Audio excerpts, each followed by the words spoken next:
kept holding on, but now that it's too late, I got nowhere else to run. How can I come out of this alive? Watch it all go up in flames.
lagging.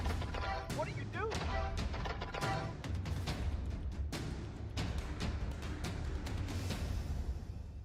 Good enough can cost you the game, so stop settling.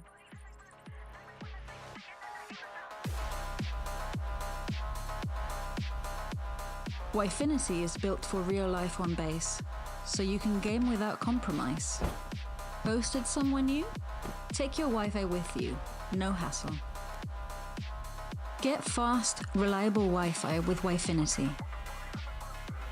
Use code BFBS50 to get 50% off the first 3 months.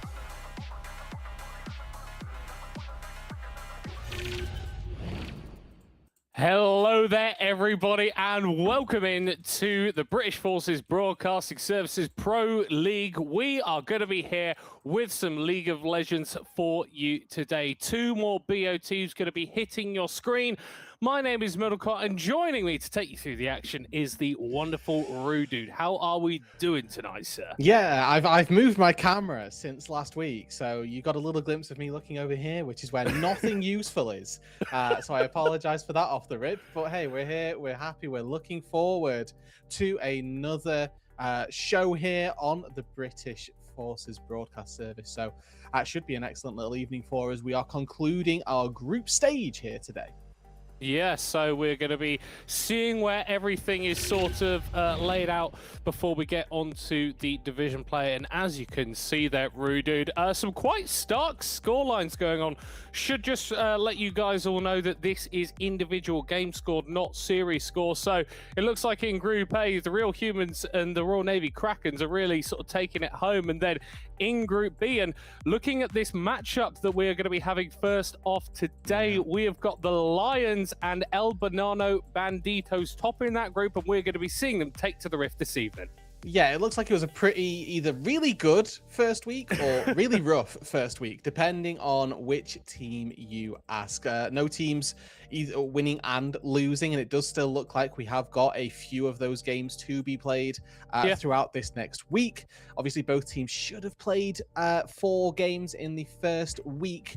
It looks like that's only happened for about half of our teams thus far, but obviously, this is a British Forces show, so the players are quite busy, believe it or not. Rescheduling very much encouraged, very much allowed as well, so not to be concerned. By the end of or by the beginning of next week, we should say, the group stage will be wrapped up with, and we'll be moving into our very next stage.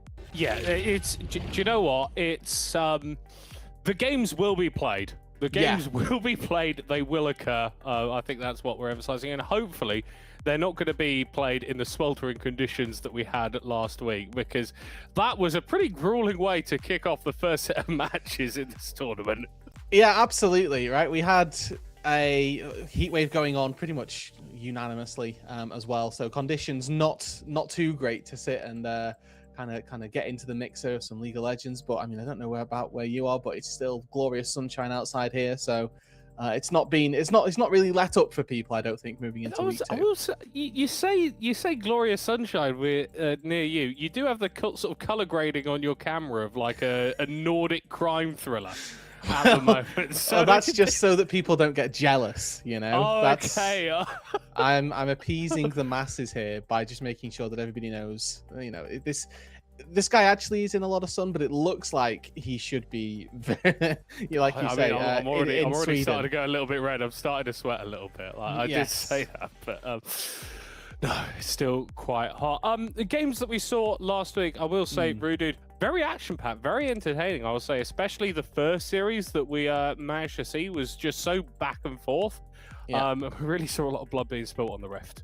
Yes, a Cogmore flashing forward. Shout out Baki for that one from Group A. Yeah. Very happy to see getting into the mixer there on those marksmen. And obviously some role swaps as well after game number 1. Got to see some players thinking, actually, I'd be better served in a different position. So hopefully we get to see a little bit more of that flexibility coming out again. In our first series of the day, we do know that we've got 2 teams that are relatively high ranking in terms of the Banana Banditos, looking at the majority of these players being triple-digit masters. And then depends who we get from Lions. They've got players that also range from 400 LP in master right the way down to platinum. So lots of different ranges for the Lions. The Banana Banditos have got a slightly more consolidated roster up at the top, and obviously for the Lions, it depends on who turns up on the day.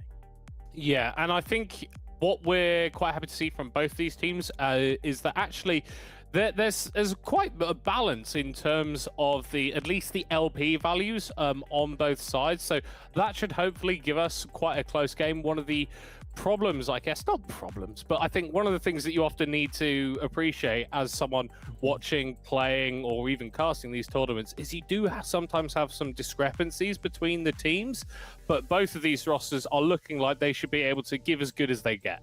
Yeah, and that's the really important part here, is that I think with these, this is going to be both of these teams' most difficult game for the group stage. Thus far, they've played up against teams that are lower seeded than them. Just to recap the seeding process, it was a snake seeding draft. So Group B ended up with seeds 2 and 4. Group A had 1 and 3, and obviously that goes all the way down to 10. But these two teams so far will have played teams that are 6th, 8th, and 10th seeded. They won't have played people that have got Masters players, and that probably means they've stomped the majority of their games, which is absolutely fine. But coming into today, this has the makings of being a very evenly matched series for these two. Obviously, best of 2 as well, important to remember. Yes, of course. And it's always a little bit of a toss-up. Do you want to get your sort of tougher opponents out of the way early on in a tournament, so then you can have sort of a more relaxed run towards the sort of division play and the sort of playoffs, which is where we're expecting these two teams to finish quite highly? But on the flip side of things, if you haven't got it all together right at the start, sometimes it can be nice to sort of take a few of those slightly easier wins, build up your confidence before you have to test your mettle against the same sort of people that you'd be playing against in solo queue. Exactly. And just a reminder as well, this is the inaugural split really here for the British Forces Broadcast Service. So this is the first time that we're running. This is the first time that these players will be in this exact setting, as we are moving here into the draft. And we'll get to take a look at how this one breaks down. Obviously, the Banano Banditos on the blue side, we've been reliably informed for game number 1. And for the Lions, they will be on red. Yeah, and I think that something that I certainly got from the games that we saw yesterday is that the ability to sort of be flexible in skirmishing seems to be really paramount in this tournament, at least from what we've seen. It doesn't feel like we are having massive setups occurring with a lot of our teams. We're more going in for these fights where generally the better mechanical team with the stronger champions is going to come out on top. But we aren't looking at full setups around neutral objectives and coordinated wave pushes that then enable that. I am wondering whether that's something that we will start to see from these sorts of teams, because given the level of the players that we've got here, those sorts of concepts should be things that they are at least aware of, if not familiar with. Yeah, you're exactly right. We highlighted the rankings of these players earlier on in the stream. So we'd expect at the very least, okay, dragon spawns in 30 seconds time. I need to ideally be there, but more likely is beyond my way to start setting up vision, right? So those are the kinds of things that we're looking at for these guys to see if they are on some sort of level that we would begin to expect. And it's important here, as we do take a look, we have got some very targeted bans as well. No surprises, particularly there, that those are coming on through. Yeah, I think the big thing that I'm looking at is the Urgot and the Olaf here banned against losing my sanity. And I'm not going to lie, Urgot and Olaf do sound like two champions that someone called Losing My Sanity would play. But really focusing on those top laners that can bully in the early stages, get a couple of early kills, and then really start to take that pressure, move it around the map, help out your jungler, help out your mid laner, and really balloon snowball the game out of control. And that is obviously going to be the goal, I think, for these sorts of matches. We do tend to see the team that comes out on top to begin with can sort of progress that and snowball that lead. I say that with the exception probably having been shown last week, where it actually came out quite even relatively early on. But then eventually we did get to see it was the Paragons, I think, sort of work their way back from a particularly difficult position. Galio first pick here on the blue side. Certainly a bold choice, especially Mm. blind, has a little bit of flexibility, can go into mid, can go into support. And I think interesting in the context of what we've seen in terms of the bans, one of the few sort of big globals that's still on the board, that Shen, Nocturne, Senna, those being taken away is going to make the map feel a little bit more constricted. Absolutely. And I think that when you look at the Galio going in blind, it definitely feels like this can be answered as well. So I want to look at some of those mid lane picks. I mean, frequently, one of the older answers that we used to see was the Smolder getting taken into the mid lane, and you just farm up against the Galio itself. I'm expecting this Galio to maybe be a flex pick here because Syndra is not the answer that I would have expected to see going into this one. This feels a little bit like a self counter pick if it is a Galio versus Syndra matchup in the mid lane. Galio very favorable in that sense. But already just the bare bones here for the Lions feel really good. They've got good team fight, they've got good damage, and that's not something that I would be worried about looking at their composition. Not at all. And I think that what we're seeing from Banana Banditos here as they lock in the Ashe and the Seraphine is a lot of that setup, a lot of the tools that make it easier for you to team fight and will enable your team fighters, but not necessarily bringing the damage. So I'm expecting in that second rotation, likely to be their top laner and their jungler, for them to bring out something that can capitalize on all the CC that the Galio, the Ashe, and the Seraphine are going to be providing. Yeah, and that's really what they're looking for up on that top side to see if there's something else that can maybe be a dive facilitator for that Galio as well. The Silas gets picked up here though, Mm. which again currently is acting outside of its usual parameters. This isn't a Silas mid lane. You'd have to imagine the Syndra could be flexed to the bot lane, but we already see the Sivir, so that sort of shores those two up in those positions, and the Silas most likely here going into the jungle. Yeah, and if you just sort of do the default Silas check, the ultimates that he's got to steal seem pretty good. Yeah. Galio is going to have a load of team fight impact, as is the Seraphine Encore, but I think that that Ashe ult can be a little bit undervalued when compared to those sort of larger, more massive team fight ultimates. If you can steal that away, you can pick a guy so quickly and don't really need much setup outside of that. No, you don't. You're quite right. And I do want to call out as well, maybe seeing this bot lane be locked in. Silas can also function as a support as well. So just Yeah. something to keep our eyes on as we move through these second rounds of bans. And already, a Bard ban coming out, maybe some wasted bans here if we do see the Lions flex this Silas around. But what they're missing at the minute is that front line. Yes, Silas can build quite tankily, but he's still looking to build AP to be the mage that is the problem in the backline. What they need is something that can go there and be stalwart in said backline, that can be a threat and act in a way that causes this Ashe Seraphine duo to really struggle. So that's why I'm looking at their jungle picks, maybe their top lane picks, and thinking we need something that's going to start to buy space and something, in the nature of a tank, an Ornn, a Scion, something like that, that can go into that backline, make Ashe really have to work for it to get out of danger. Well, because that's the thing. You look at the Ashe in the context of what's already locked in against her, and whilst there's threat from the Silas, from the Syndra in particular, if you dodge away from the skill shots, it's really easy to kite these champions, and the mashup into Sivir is kind of free regardless of that. So I completely agree with you. You need something on the side of the Lions here that can benefit from the Sivir ult, that can benefit from the setup that the Syndra is going to offer, that gets on top of the Ashe, just makes her life absolutely miserable. But even if you lock that in, you're still having to do that versus a Seraphine and a Galio who are going to be sat on top of that Ashe, making sure that you can't make inroads against her. Yeah, and really making I guess, any of those checks a lot more harder to come by. So we'll see what ends up being panned out for, as it ends up being a Leona locked in here on 4 for the Lions, which pretty much shores up the composition, removes that flexible capability, but it does allow for a top lane counter pick, which I think they're viewing as being much more important here. Silas in the jungle, Leona goes down to that bot side and does act, in fairness, like a frontliner that can sit and absorb that damage as well, whilst also being quite a threat with all of that CC. But I love this response here. Jarvan getting locked in the jungle. I look across, I see Sivir and Syndra, two immobile carries. Yes, you can spell shield the damage, but you're still locked in there afterwards. Lining up with a Galio ulti that follows through. Let's see Gnar, let's see Camille, and we'll throw back some real old school duos. This is equally as good. It's a lot of CC. I do just slightly worry, though, Middlecott, that this team is a little low in the damage department. I don't know that it's going to be a problem. I think that they've got enough burst to get through those squishies. It's not like they're playing up against a Soraka, but there's a lot of emphasis here on this Ashe, and if that, if it does die, that can be a problem.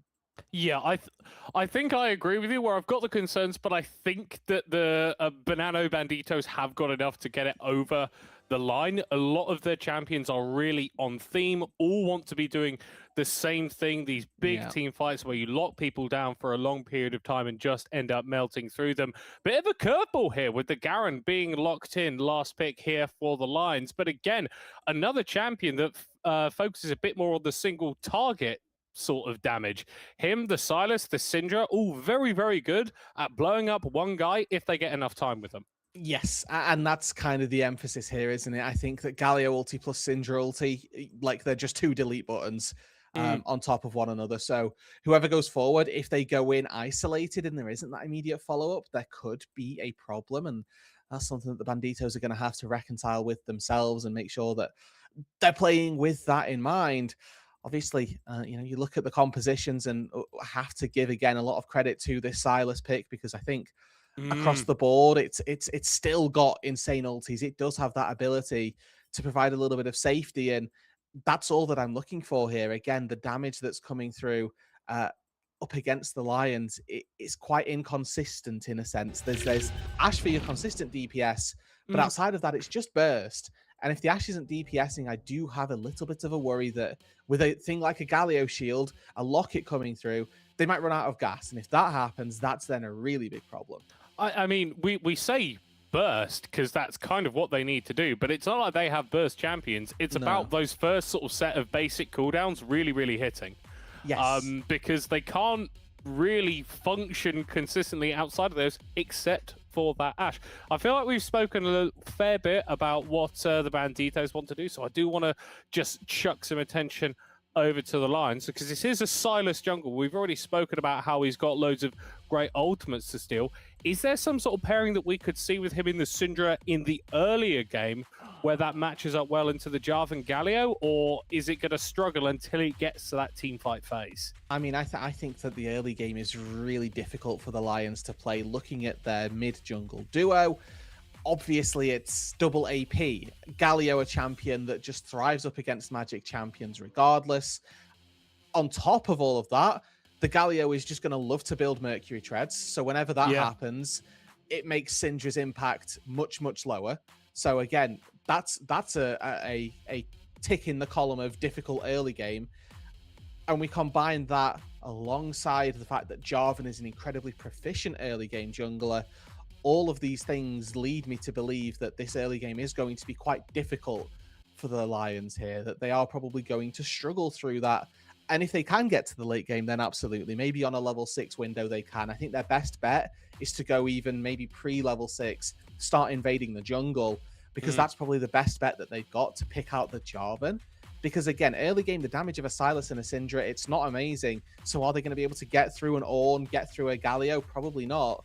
If they're trying to roam to the bot lane, they're going to get met by Galio ulti. If Jarvan's there as well, that's a disaster. So there are all of these things that they've got to consider, and I think that this game is just going to be difficult here. Yeah, I do. Obviously, there is the caveat of if we do get a couple of kills going down onto someone on the Lions in the early stages, then I think that can flip a lot of those matchups. I think that the Sivir, while she struggles up against the Ashe, she can really take over games where she can play this sort of back to front style where she's just hitting onto the tanks and then the damage flows through into the back end. When you've got the Leona, the Silas diving in, there is an angle there, but I am forced to agree with you, fortunately or unfortunately, depending on people's opinion of you, but it's going to be a toughie. And I think that both teams have set themselves up with an idea. I think that's a really important thing to emphasize once we're talking about this. It's not that we don't feel like the Lions have got a clear strategy and a clear theme to their draft, because they very obviously do. But I think that what the Banano Banditos have done has set themselves really up to counter what the Lions want to do and then exert their own win conditions on their opponents. Yeah, and somehow they did this with a Galio that was seen the entire way through. The B1 Galio. Yeah, this was known. It was documented. It was well envisioned prior to the rest of the draft being played out. But hey, that's the cards that they've been dealt here, and I think the Banditos will be quite happy with that one. Obviously, there is the small caveat that we have to highlight, which is that if we get to the super late game, and we mentioned this last week as well, Sivir has had some favorable win conditions thrown her way. It's gone from being 600 CS Sivir win condition to just the 4-item Sivir win condition, which is still very present. Obviously, those items this game going to need to revolve around having some semblance of a Last Whisper, and obviously going through what is probably going to be a pretty tricky laning phase up against an Ashe and a Seraphine. Oh, they'll be hoping it is not too tricky as we are heading on to the Rift for the first game of the first BO2 of the second week of the British Forces Broadcasting Services. Just a dramatic pause there, Rudy. Nothing to worry about. We have got El Banano Banditos on the blue side taking on the Lions on the red. I do want to look at this top side for the Lions. Prey going to be that X factor for me this game. All of the things that I mentioned previously can kind of be discounted if the Garen just spins and kills Race Car Worm. Right? That's the other side of this coin, is that Garen just acts on his own of his own fruition, almost does what he wants, and if he does it well, is very good. If doesn't do it for his, or if it doesn't succeed, we then have a lot of problems. Yeah, it doesn't really provide anything to his team outside of the damage, going for a very early trade with the on-hit. But the Garen is kind of fine with this. He's got that passive, so he's going to be able to heal up. Both of these top laners actually got access to quite frustrating lane sustain mechanics. Yeah, I can build more health. Well, good. I regenerate a lot of it. You know, that's the conversation to be had there. We'll see. This has been a rough level 1 here in the bottom lane, and this is the issue with the Sivir, and especially paired with the Leona at the level 1. You just get outranged, and all right, you can flash in, you can dash in to try and get that CC down, but you fundamentally don't have the damage to protect yourself from losing the trade on your way out. So not expecting Light and Rodriguez to have a lot of fun, as still level 1 dead on the Sivir, solo killed by the enemy Seraphine. It's already not going well for the Lions in the bottom lane. Yeah, like we mentioned, it was going to be tricky to get through this early game, and that's kind of why stepping up to farm versus these two is a bit of a mixed bag. If the Seraphine hits her spells, you're in trouble. If the Seraphine misses all of her spells, maybe you can get away with it. But obviously, Light going for the Ghost as well, so really indexing heavily into being a bit more late game oriented. Oh, Prey has to flash away as the ignites drop down, losing my sanity, having a decent amount of pressure in this lane. Things going well for El Banano Banditos thus far. And you know what? They'll be happy with this. Both of these teams come into today without having lost a single match. So this is the first time one of them is going to lose, obviously. And for the Banano Banditos, they came in as the higher seed.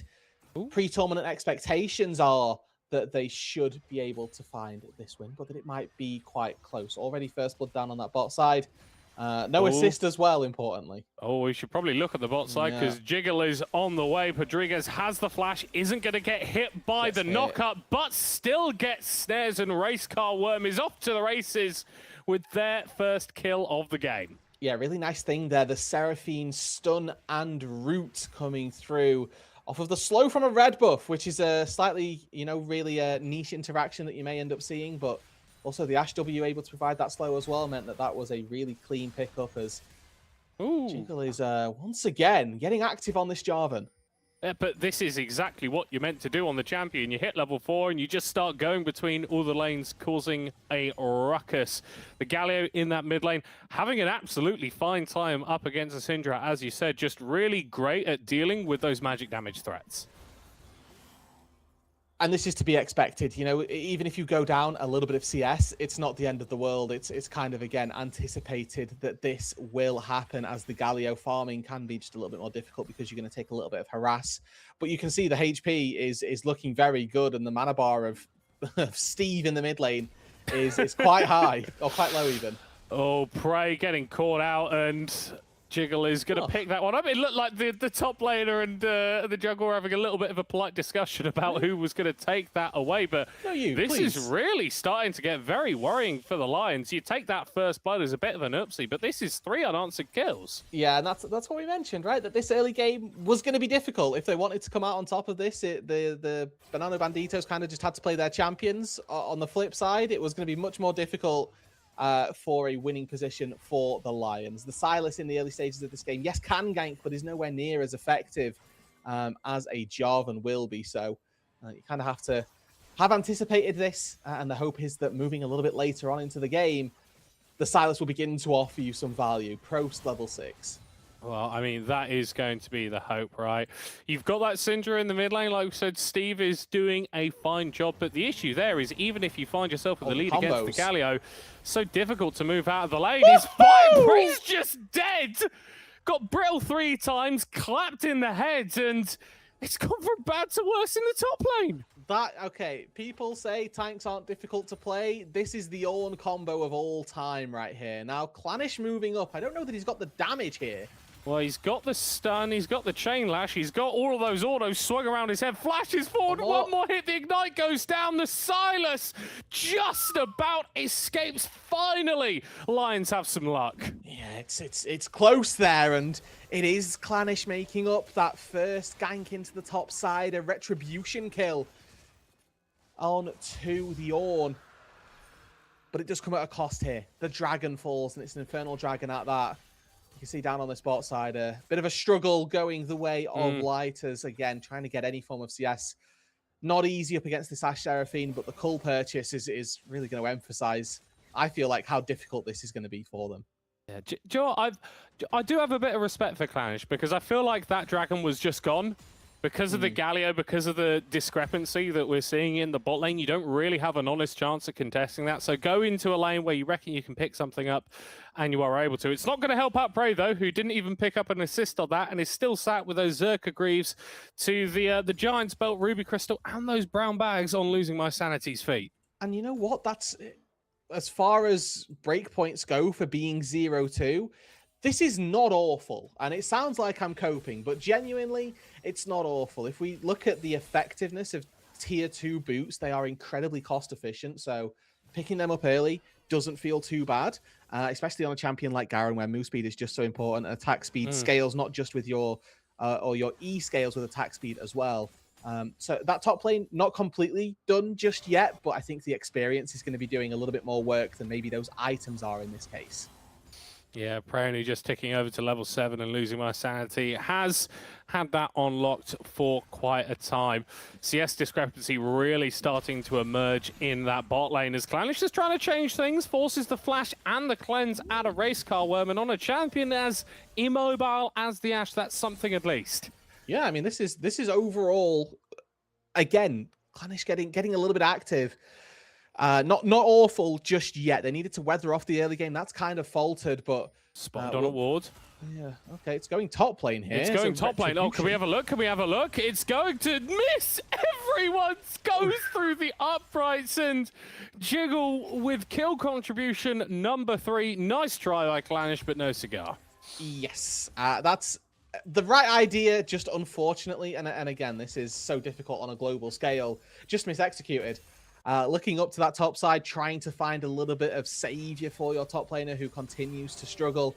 Unfortunately, not able to do that now, as a little support roam here does enable for at least the beginning of a grub take. Looks like Clanish not particularly interested in helping or trying to stop this one, actually, from happening. Yeah, and the thing is, once supports start roaming around the map, that puts Light in a really rough position on the Sivir, because you are outranged by the Ashe. You can't really use the spell shield effectively to stop her running at you. And you end up in a sticky situation. Podrigas still isn't level 6, so there's no kill threat from them at the moment. And with Solaraf coming back down into the bot lane, any potential window for them to punish this Ashe for being on her own without summoners is closed. Yeah, you're exactly right. The gameplay loop down on that bot side is really difficult for Light in that 1 versus 1. For the time being, we'll hold off on the index into that, as Race Car Worm is acutely aware with a well-placed ward earlier on. Solar Wraith doing a very good job at just making sure that their marksman is nice and safe. Still We only now see a level bit of a 5 here for fight. Rodriguez. That's really, really rough. Galio is around, light stepping forward. The spell shield has already been used, but the Crunching Crystal Arrow goes wide. That's a nice charm dropping onto 3. The opposing one only drops onto 2. Flash away coming out for the Seraphine. The big talk comes out for the Galio, but it's a kill going in favor of the Lions. Makes that 3. As the damage from Steve is absolutely ridiculous. And that's what we wanted here. Hit level 6, start doing these plays down on the bot side. This Syndra had that quite quiet early stage of the game, wasn't able to punish the Galio for being a melee champion early on, but seems to have found a way in and now really looking good with a 2-0-1 breakout onto the map. Blackfire touch finished. Going to be working very quickly towards actually bullying the rest of the map. Oh, we've got Jiggle going in there for a little bit of interruption. Actually, it's going to pop the ult as well onto Rodriguez. I'm not sure that you're going to win out in that situation, although does have the support from Solar Wraith coming down, sped up on the Jarvan. It's a flash force from Rodriguez, but they'll still go down. Wonderful resilience, wonderful commitment from the play from Jiggle. I didn't see that kill coming. No, but it's again that like you quite rightly highlighted, that resilience, that determination, the recognition that actually I can do this. You're the ones that have overstayed your welcome, and I do think that's a little bit of what it was there. Light trying to get a little bit of gold, trying to find those plates, just stopped by the Jarvan. But then the second that Rodriguez goes in and tries to think about maybe preventing that from happening, trying to find a kill back, that's when all of a sudden the jungler gets to come to life, find a little bit of a return, find that play in response. First items coming through, though, now across the majority of the Rift. Proto Belt in the mid lane is really important for the Galio. Can be able to close that gap really nicely, and does mean Steve is in danger.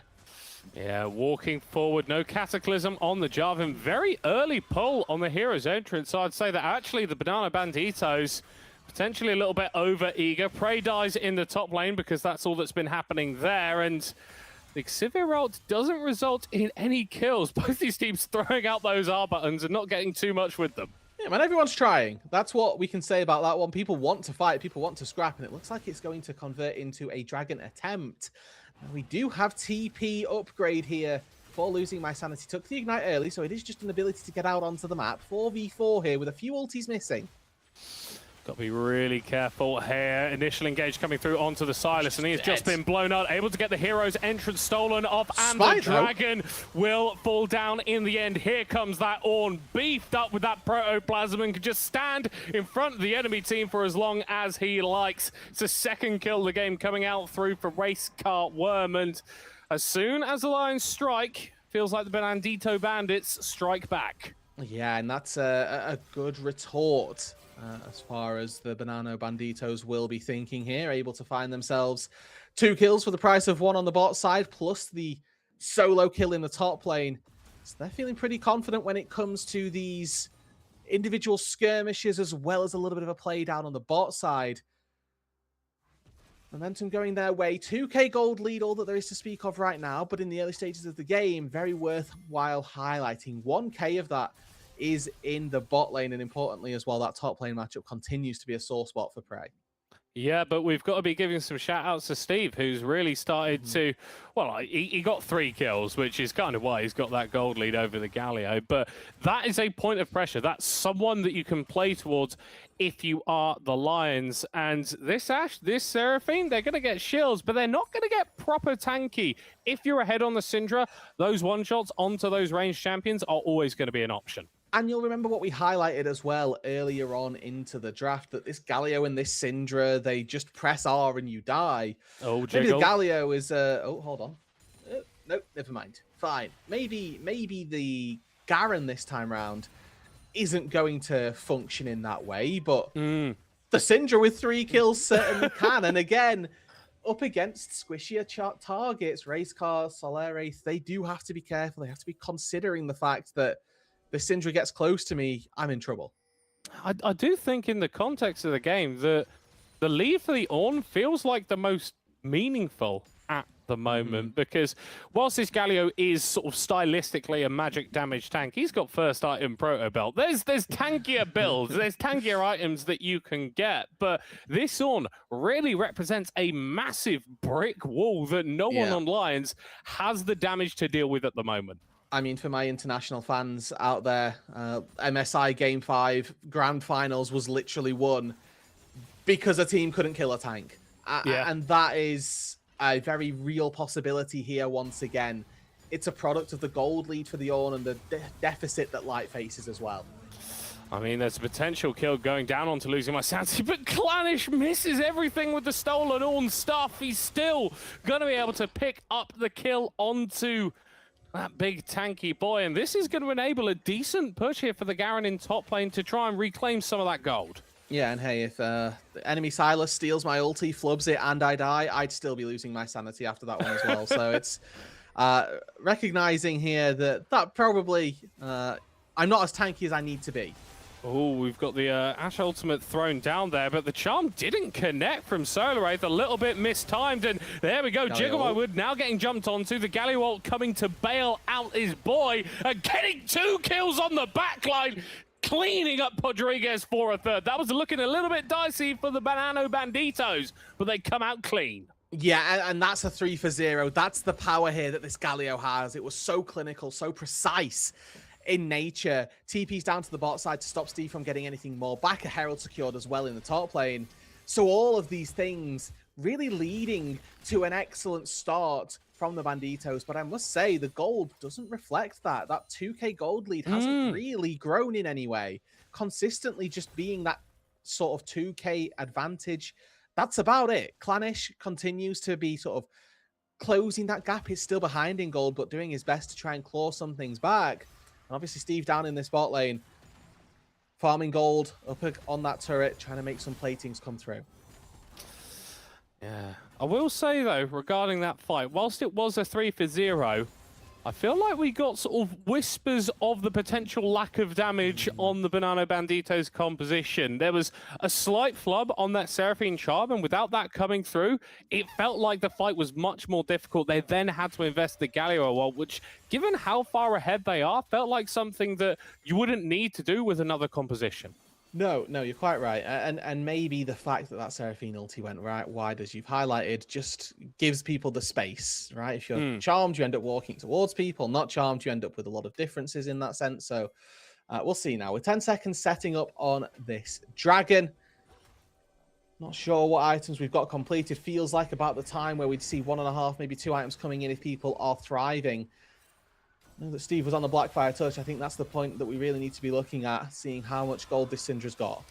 Attempted engage coming out there from the Banana Banditos. 2 ultimates traded for 1. The On the Hunt down. Here comes the Ornn. Not going to knock up Light. There is here to spell shield that away. And it's such a big investment from the Banana Banditos. And it's been a wonderful kite back from the lines. Re-engage coming out from losing my sanity. Gets the pick onto Clanish, but they don't have the damage to finish him off. Double knock up into the charm, but still the health bars persist until they do not. Sivir dropping down, but that was such a big fight for only the Sivir to die. And just so close there to massive fight for the Banditos. Yes, they find they find that, but let's look at the map here. That was a 4 versus 5. They should have been looking to come away with many more of those kills. Goes fishing. I don't think he's going to find anything. Might be in trouble now, actually. Yeah, you're getting a little bit cheeky, and the Justice Punch is going to come out. Not in range for any taunts, but Jiggle is on their way down. Steve holding on to that W, able to stun the Jarvan into the tower, unleash the power, take him out. It's a 1-for-1, but I know who's going to be happier with that play. Bigger gold contribution for Steve there as well. Got 500 gold versus sort of 380. That went the way of the Galio, and they're looking to defend this now. Turret will fall. Yeah, and Clanish is going to follow it shortly after Rodriguez going in, but they are not long for this world either. A little bit of an overstepping. You can't afford to be doing that if you're the Lions. Yeah, that feels like they've gone just a bit too close to the sun there. Got to recognize that turret is so close to falling, but it is buying time. And looking in that mid lane, Light looks like they're putting some pretty sizable damage onto the turret. I don't think they're going to be able to take the entire tier 1, but again, it's this juggling effect that we're seeing where the Lions are just sort of playing on the map, trying to make sure that they can get gold into other places, most notably Light and Steve, the ones who seemingly are receiving that, where the Banditos are just sort of running around, killing everyone as a squad. Yeah, they're setting up for plays, executing them, making them work, and then for the Lions, it's just like, can we get the gold on the guys that really, really need it? 2 items completed now for Steve, so that's Syndra representing a very tangible threat to the squishy members of the Banano Banditos. Although I like this, your top lane tower's gone, so you kind of don't need to clear the waves that frequently up there. You could afford to sack one and then have someone else pick it up. So you roam into the mid lane, maybe get a play, maybe just ward off something from the enemy, but ensuring that all of that gold and all that presence that the Ornn has built up is being used as much, as often as it can be. You do need to be careful, obviously, with all of that free time. Prey did get a lot of work done on the tier 2 turret, and if that ends up falling with a little bit of a lapse in judgment, that can be a lot of gold going their way as well. So that's something that the Banditos are going to need to be worried about, that the Lions will be looking to capitalize on.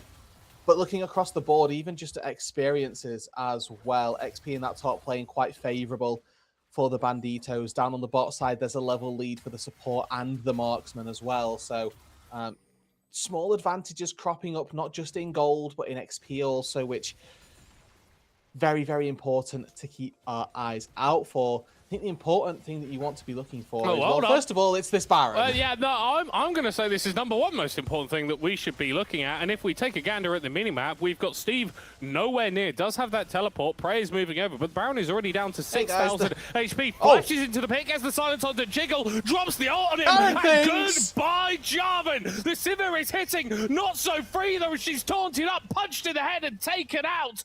But Lions have found a wonderful fight around this Baron.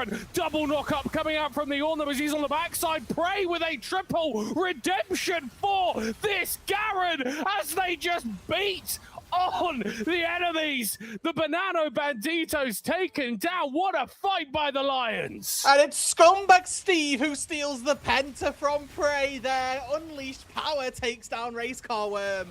And that's going to be a Baron now back over to the Lions. They're going to have to struggle their way through this. It's worse. I don't think they do it too quickly, and it's not going to fall. They did lose their Sivir there, but a massive response. They now hold the gold lead.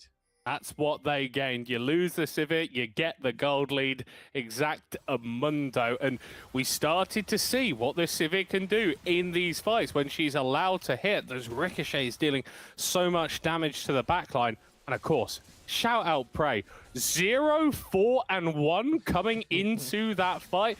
Massive cleanup, and that Garen is back where he needs to be. And that's exactly the point that we were trying to highlight in the draft, that if the Garen gets access to the backline, it doesn't really matter that he's down 0-4, that he's had a disaster in that top lane, because that is not the target. They are just going. This Seraphine is able to escape with the flash away as Ornn locking up that Garen, but Jiggle has got no support as they attempt to find the engage. Stun going down onto the Ashe, locked up, double jump to keep her alive, but there is no kiting available for the Worm as the Syndra flashes forward to get kill number 2 of that fight, and that Ornn that is so tanky that lives for so long will die. The Lions in the last 3 minutes have come alive.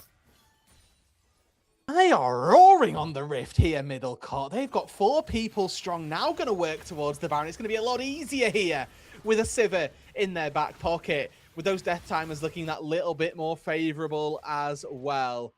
And the Banditos did well earlier on. Again, earlier on I mentioned that normally the team that gets the advantage ends up closing this one out. Well, it's not happened just yet, and the Lions here moving around, being that 5-man core in the later stages of this game, have come out and started swinging. Okay, they're going to be fine. Goes back in, picks it up, and nothing was worrying us at all. But if we think back to how we describe these compositions, Banana Banditos, it's all about the team fight. It's all about all of the ultimates in the same direction at the same time. Pit goes down onto Solar Wraith, everything's split up, and all of a sudden, it's so much easier for the Lions to operate. This is Hextech Dragon, would be Drake number 3 for the Banana Banditos if they pick this up, but look at Light going forward with the ultimate, so free, so keen to jump on top of the enemy team. Losing my sanity is going to be losing his life, and despite the Dragon take, I'm going to say that Lions are the one with full momentum in this game. Yeah, they are, and now they get the Baron, they get the push, and they've got 4 members versus, or 5 versus 4 members on the map. Top lane needs to be answered. That wave was pushed prior to this, so Galio goes over there. There's 3 people pushing in the mid lane. You can see Prey down on the bot side as well. And look at that gold lead, folks. It's going to balloon. We sort of criticized a little bit of the Banditos earlier on for saying, well, they've had this 2k gold lead for so long. They've not really made anything happen from it. This is how you extend a gold lead. Nice spell shield there from Light to negate the Enchanted Crystal. Aral and Jiggle just cannot play the way that they wanted to earlier. That's a lovely taunt coming out from the Galio, but where's the damage to back it up? Charm coming out, going on to the Seraphine, taking her out of it as Clandish locked under the tower, locked down. Another triple taunt coming out from this Galio, saving the fight in the mid lane, but ultimately just making it a free for free. But once again, where were the numbers here? Prey has this upgraded teleport. Never going to use it, right? Let's just split push. Let me split push. I'm Garen. I'm going to click turret. What are you going to do? Oh, I love this from Rodriguez as well. Yeah. Just sneaking in an extra plate. And why not? I'll just get a little bit more gold. I don't know that Prey has the damage to take down losing my sanity. In fact, hold on. He is a Garen, and Garen is known for doing very silly things at very silly stages of the game. The base has not been broken for the Banano Bandito, so they can thank their lucky stars for that, but they are looking in a very, very rough spot in the first game of this best of 2. And you know what? I'd say that's actually to the benefit of the Banditos. Very real possibility that the way this game was going, this Baron was just going to end it, and that Lion were going to just sort of steamroll over them the later that this game went and the more that that momentum began to go.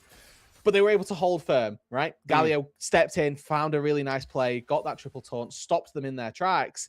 And now we're looking at the items across the board. Racecar's got that Infinity Edge online, now also working towards the Last Whisper completion.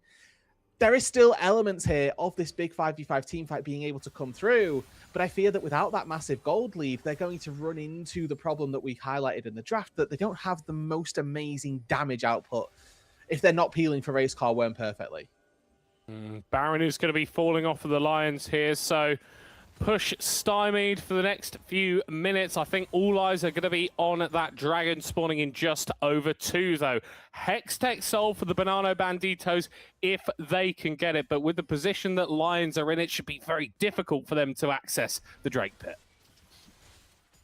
Should just be another denial, and of course, being able to pick up those individual dragons is going to feel quite nice, especially for the Sivir, but you're quite right. Would imagine that this is just going to be nice and easily picked up in those next couple of minutes. And with no Baron as well, the pushing capability is quite weak here. You've got decent wave clear between the volley, between some just dragon strikes from Jarvan will do quite a lot of work. And also opted into the Eclipse here on the Jarvan, so looking quite heavily towards doing damage. Enchanted Crystal Arrow stolen but thrown away.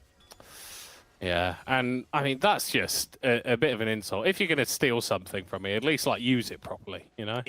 Yeah, and that's what you'd need to do, right? If you're gonna pinch something, make sure that you're doing it for the right reasons.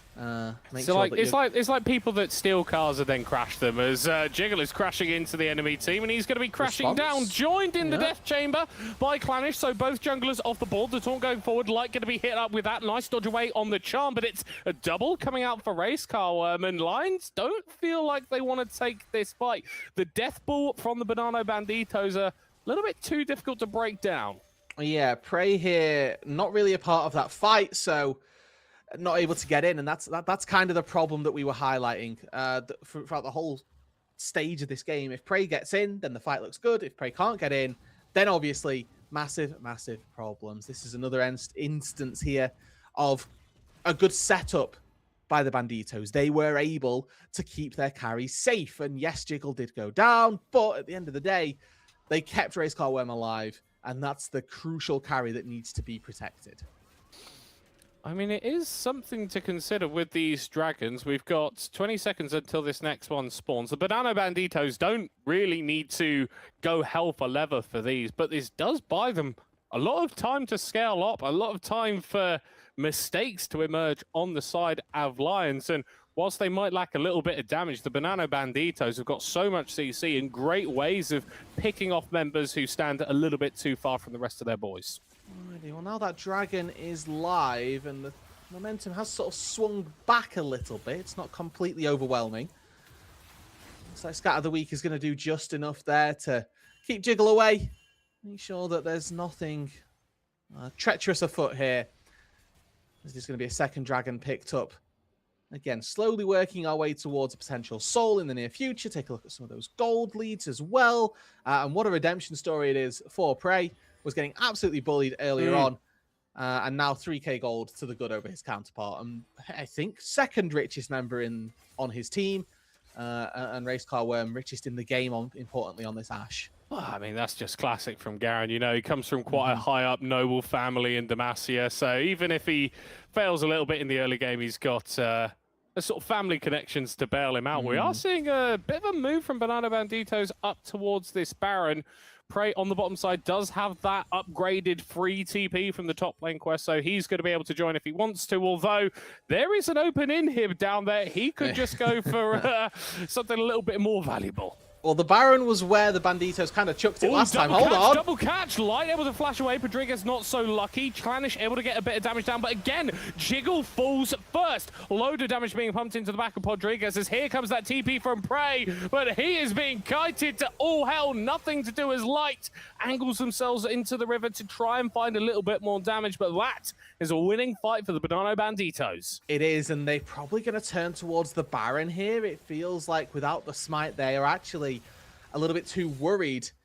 And with Steven Light still available, they are the damage dealers on this team, so they're going to have to do a little bit of legwork to get this uncontested. Obviously, if a Sivir can free fire this 3.5 item stage, would like to think that there's going to be a good amount of damage going through. Light's going to clear the wave and then probably look to contest this. No response, really. Rodriguez going to be working their way out, but 7k left.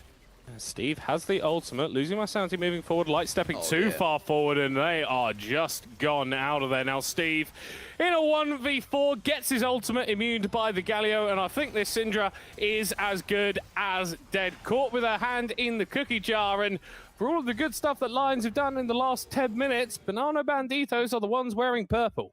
Yeah, and it's a really good execute from the start there. That's the crucial thing, is that they actually just pushed the button on the exact timer. It was Jiggle who saw the angle to find a little bit of an opening onto Clanish, and despite the fact that Rodriguez actually had a really solid response ulti on the Leona, that wasn't enough. Oh, is this all right? I mean, it's absolutely more than all right. Ultimates coming from downtown, CC lasting for a million years. Rodriguez and Prey, you are out of here. And now that snowball is just completely free-flying down the hill, fully in the Banditos' favor. They've got Baron, they've got 5 members, and you can see the confidence Jiggle is playing with here. Flash Q just for the aura. Clanish flashes away as well, but with 3 members, 5 members even, barreling down mid lane and only 3 to defend. What is it the Banditos are going to stop at? They're looking for Steve as it stands, but it doesn't seem like they are too interested in going for those Nexus towers yet. Ultimate going to come out from the Ornn, but more to dissuade aggression more than anything else. Those respawns are coming through in a few seconds, so Banana Banditos will take that tier 2 in the bottom lane and get on out of there. What a back and forth game for the very first game of this series. I'm really enjoying watching these guys play. As am I, and week 2 is delivering here. This is exactly what we wanted between our 2 best seeded teams out of Group B. We were expecting it to be nice and close, something that we could really get our teeth into for game number 1. And we've had pretty much everything. We've had Garen being in the dumps, the redemption story, and now feeling like he can't actually find access into these team fights once again. It's the full spectrum. I mean, Prey has been on an absolute emotional roller coaster this game. Yeah, buddy, you're going to have to do a bit more damage to the Ornn than that in order to make him feel too scared. Another dragon spawning in 40 seconds. Once again, a soul for the Banana Banditos. Last time out, it felt very difficult for them to contest, and Lions were able to pick up this dragon without too much difficulty. I think the story's a little bit different this time around. Vision being cleared out, but it's still the Lions with the position in River. It is indeed, and they'll look to maybe set up around denying this dragon. Obviously, double TP is available for both of our top laners, as that's a stun. Jiggle able to get on out of there. TP going to get pulled by losing my sanity. Is able to make it across there and instantly is going to pull the call of the Forge God. Not hit onto anyone as the Ashol goes wide again. These crucial engage tools missing for Banana Banditos. Well, there's TP available on both sides. Prey's walking, though. Oh, Clanish is being engaged onto, able to hit the charm onto one as the Sivir has just Dead AD. died, been soloed out on the other side. So much that team fight damage has been ripped away, and it's free pickings, easy pickings for Race Car Worm. Max Verstappen as they're running forward for a quadra kill. Steve, the last thing between them and a Penta, though I'm sure he doesn't want to give it over easy. I don't know that he's going to have much of a choice here. That fountain is looking mighty tasty to dive. You can see them circling, trying to charge their way through here. And if you walk too far across, you're going to get caught anyway. We're going to hit the Nexus towers first. Priority destruction of structures, but the pentakill comes through as the Banana Banditos take game one. Yeah, and Race Car Worm, a very quiet game up until the very end, but seemingly with 18 kills there, was able to step up and be the carry that the team needed. We highlighted this in the draft. They didn't have too much damage outside of Race Car Worm. Well, guess what? Was absolutely ready to go. Managed to find 18 in the end of that game. I'll tell you what, Rude Dude, I am so excited for game two. Yeah, that was give me an another. absolute treat. It was wonderful to see the team sort of recognize where they had power, and it felt like we were just going to see the Banana Banditos completely waltz over the lines, but pick after pick, that play in the bot lane where this Syndra's coming out with a triple, and all of a sudden the game is completely different.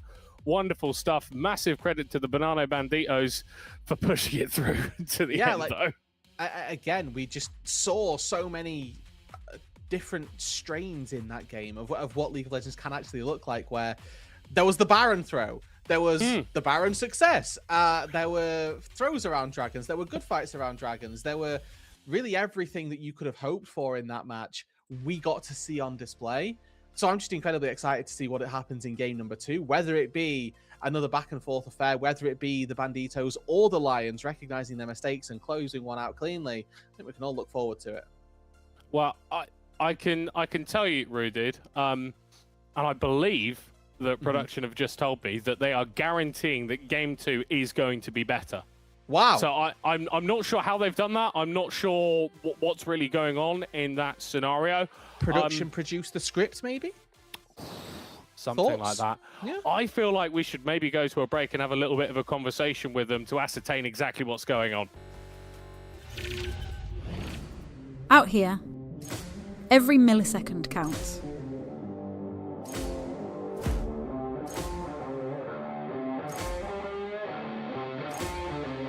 And in here, every millisecond counts too.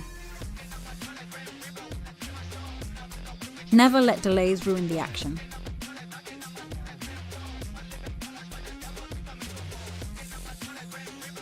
Upgrade your Wi-Fi to Wi-Finity.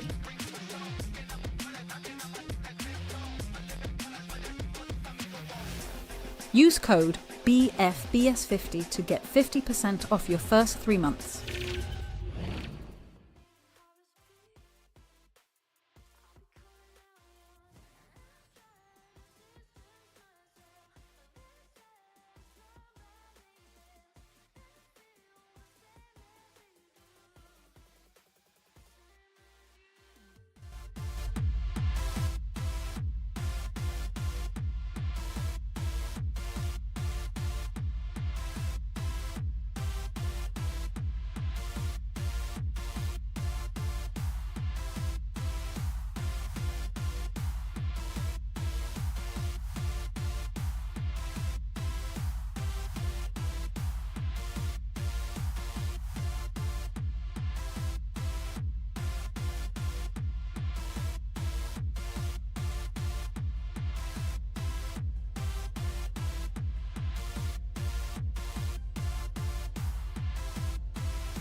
Hello there, everybody. Welcome back to the British Forces Broadcasting Surface Pro League. We're playing some League of Legends. I'm Middle Court, that's Rudude. We are game one of Banditos versus Lions, and we're going to have game two champions select coming up in approximately 5 seconds' time. Rudude, what are we expecting? Well, you know, we got a chance to speak to production. Obviously, they had the script. They said that game two was going to be better. I don't want to leak it because it's like, you know, it's spoilers. Yeah. I don't want to be that person that reads the final page of the book to see what happens and like tell you all the answer. So we're going to watch it together and we'll find out. I do that all the time, and usually it's just some nonsense about like, thank you to my loving like partner or family or something. I don't know why all books end like that. Very okay, weird. well, fine. I'll tell you how this game's going to end. A Nexus is going to explode. Boom. And that's what I'll give you. Either way, though, obviously game number one was an absolute banger, really enjoyable. Go back and watch it if you did not, because these two teams absolutely going blow for blow. A very close game, gold lead swinging, full LPL gold graph kind of vibes. So it really was a great watch. And after week number one, where we did see a little bit of that, this was just that again, but really, really exemplified. So our 2 and 4 seeds in Group B really going for it here today. Obviously, these two teams had never lost a game, and the Banditos still retain that, with the Lions now needing to find a little bit of resilience to try and find a way back into this series. Yeah, but only just getting that W. And I think that whilst speculating maybe on individual champions that we possibly see in future champion selects is maybe a bit beyond us, I think what we are expecting to see are really solid ideas and themes for compositions where champions are being picked all with the same goal. Because that is the thing that really stood out for me in that first game, and I think was why it was as close as it ended up being, is because both compositions were built to do very, very specific things. Just the Banditos had that edge when it counted. Yeah, absolutely. And like you say, the identities of these compositions do need to be emphasized. So we'll see whether or not the Lions can find a little bit of a better standing in terms of that identity for the time being.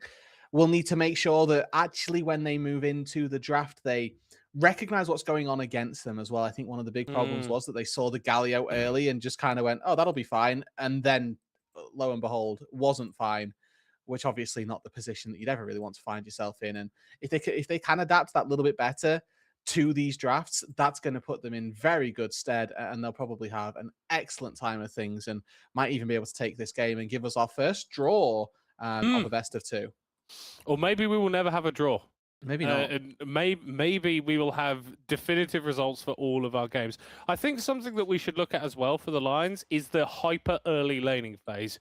because we were seeing some reasonably sized advantage coming out from the Banana Banditos in that top lane and in the bot lane. And obviously, over the course of an entire League of Legends game, those differences can tend to wash out. But there were fundamentally advantages that were given over by the Lions that I don't think necessarily needed to occur.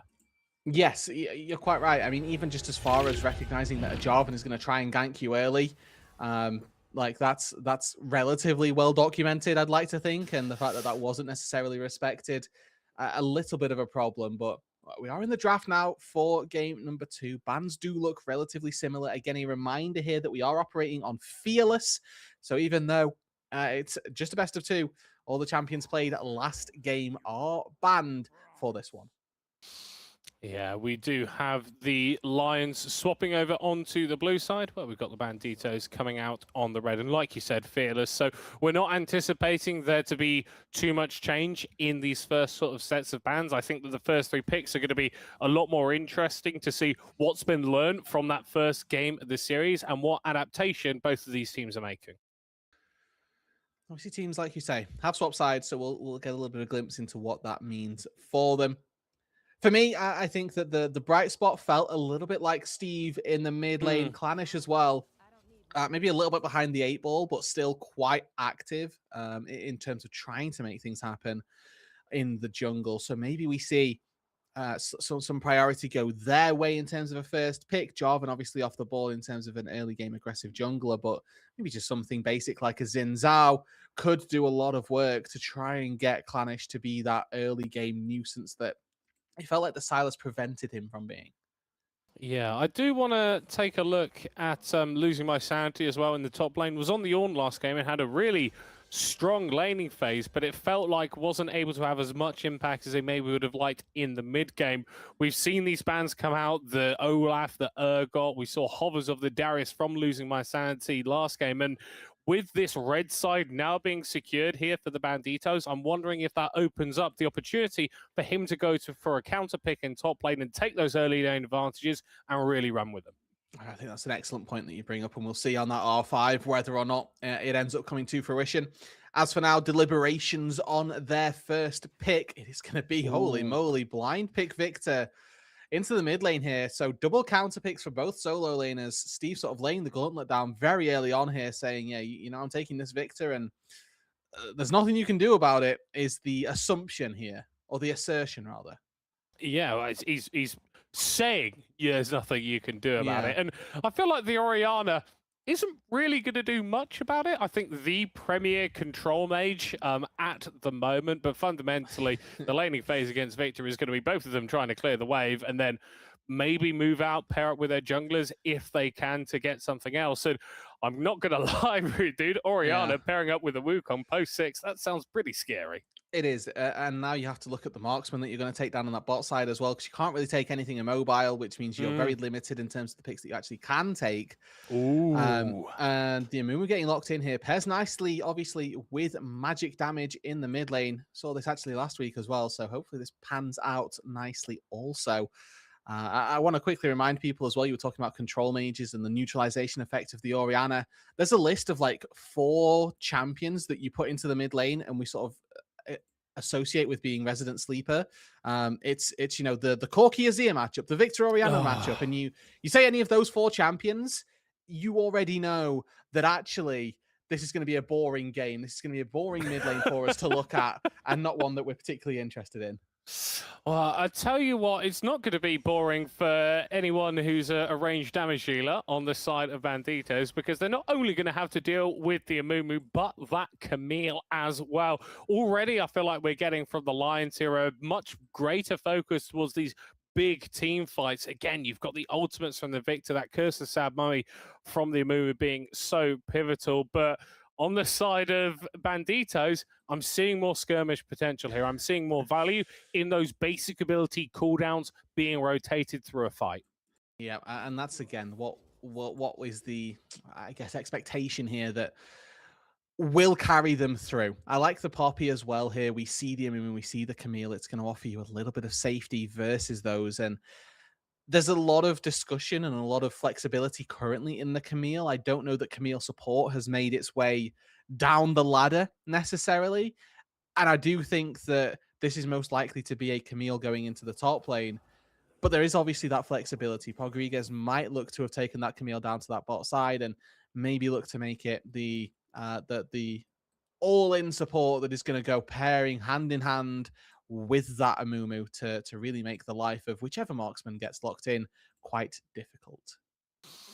There's second set of bans. We're not really seeing sort of clear focus. The Vayne, the Swain being taken away, not really indicating all that much. I will say that the Swain paired up with the Amumu can be a very disgusting pairing with the bonus damage that you get off of that Amumu passive. So taking that one away. What do we need to see from both these teams to round out these compositions? What makes this game good for the three champions that have already been locked in for both? I mean, it's consistent DPS, to be completely honest with you. Yeah. We're obviously just missing a marksman from both of these two, so that's not particularly a problem. But if we see something like, I don't know what is a low damage marksman necessarily, like Misfortune here wouldn't feel great. Yeah.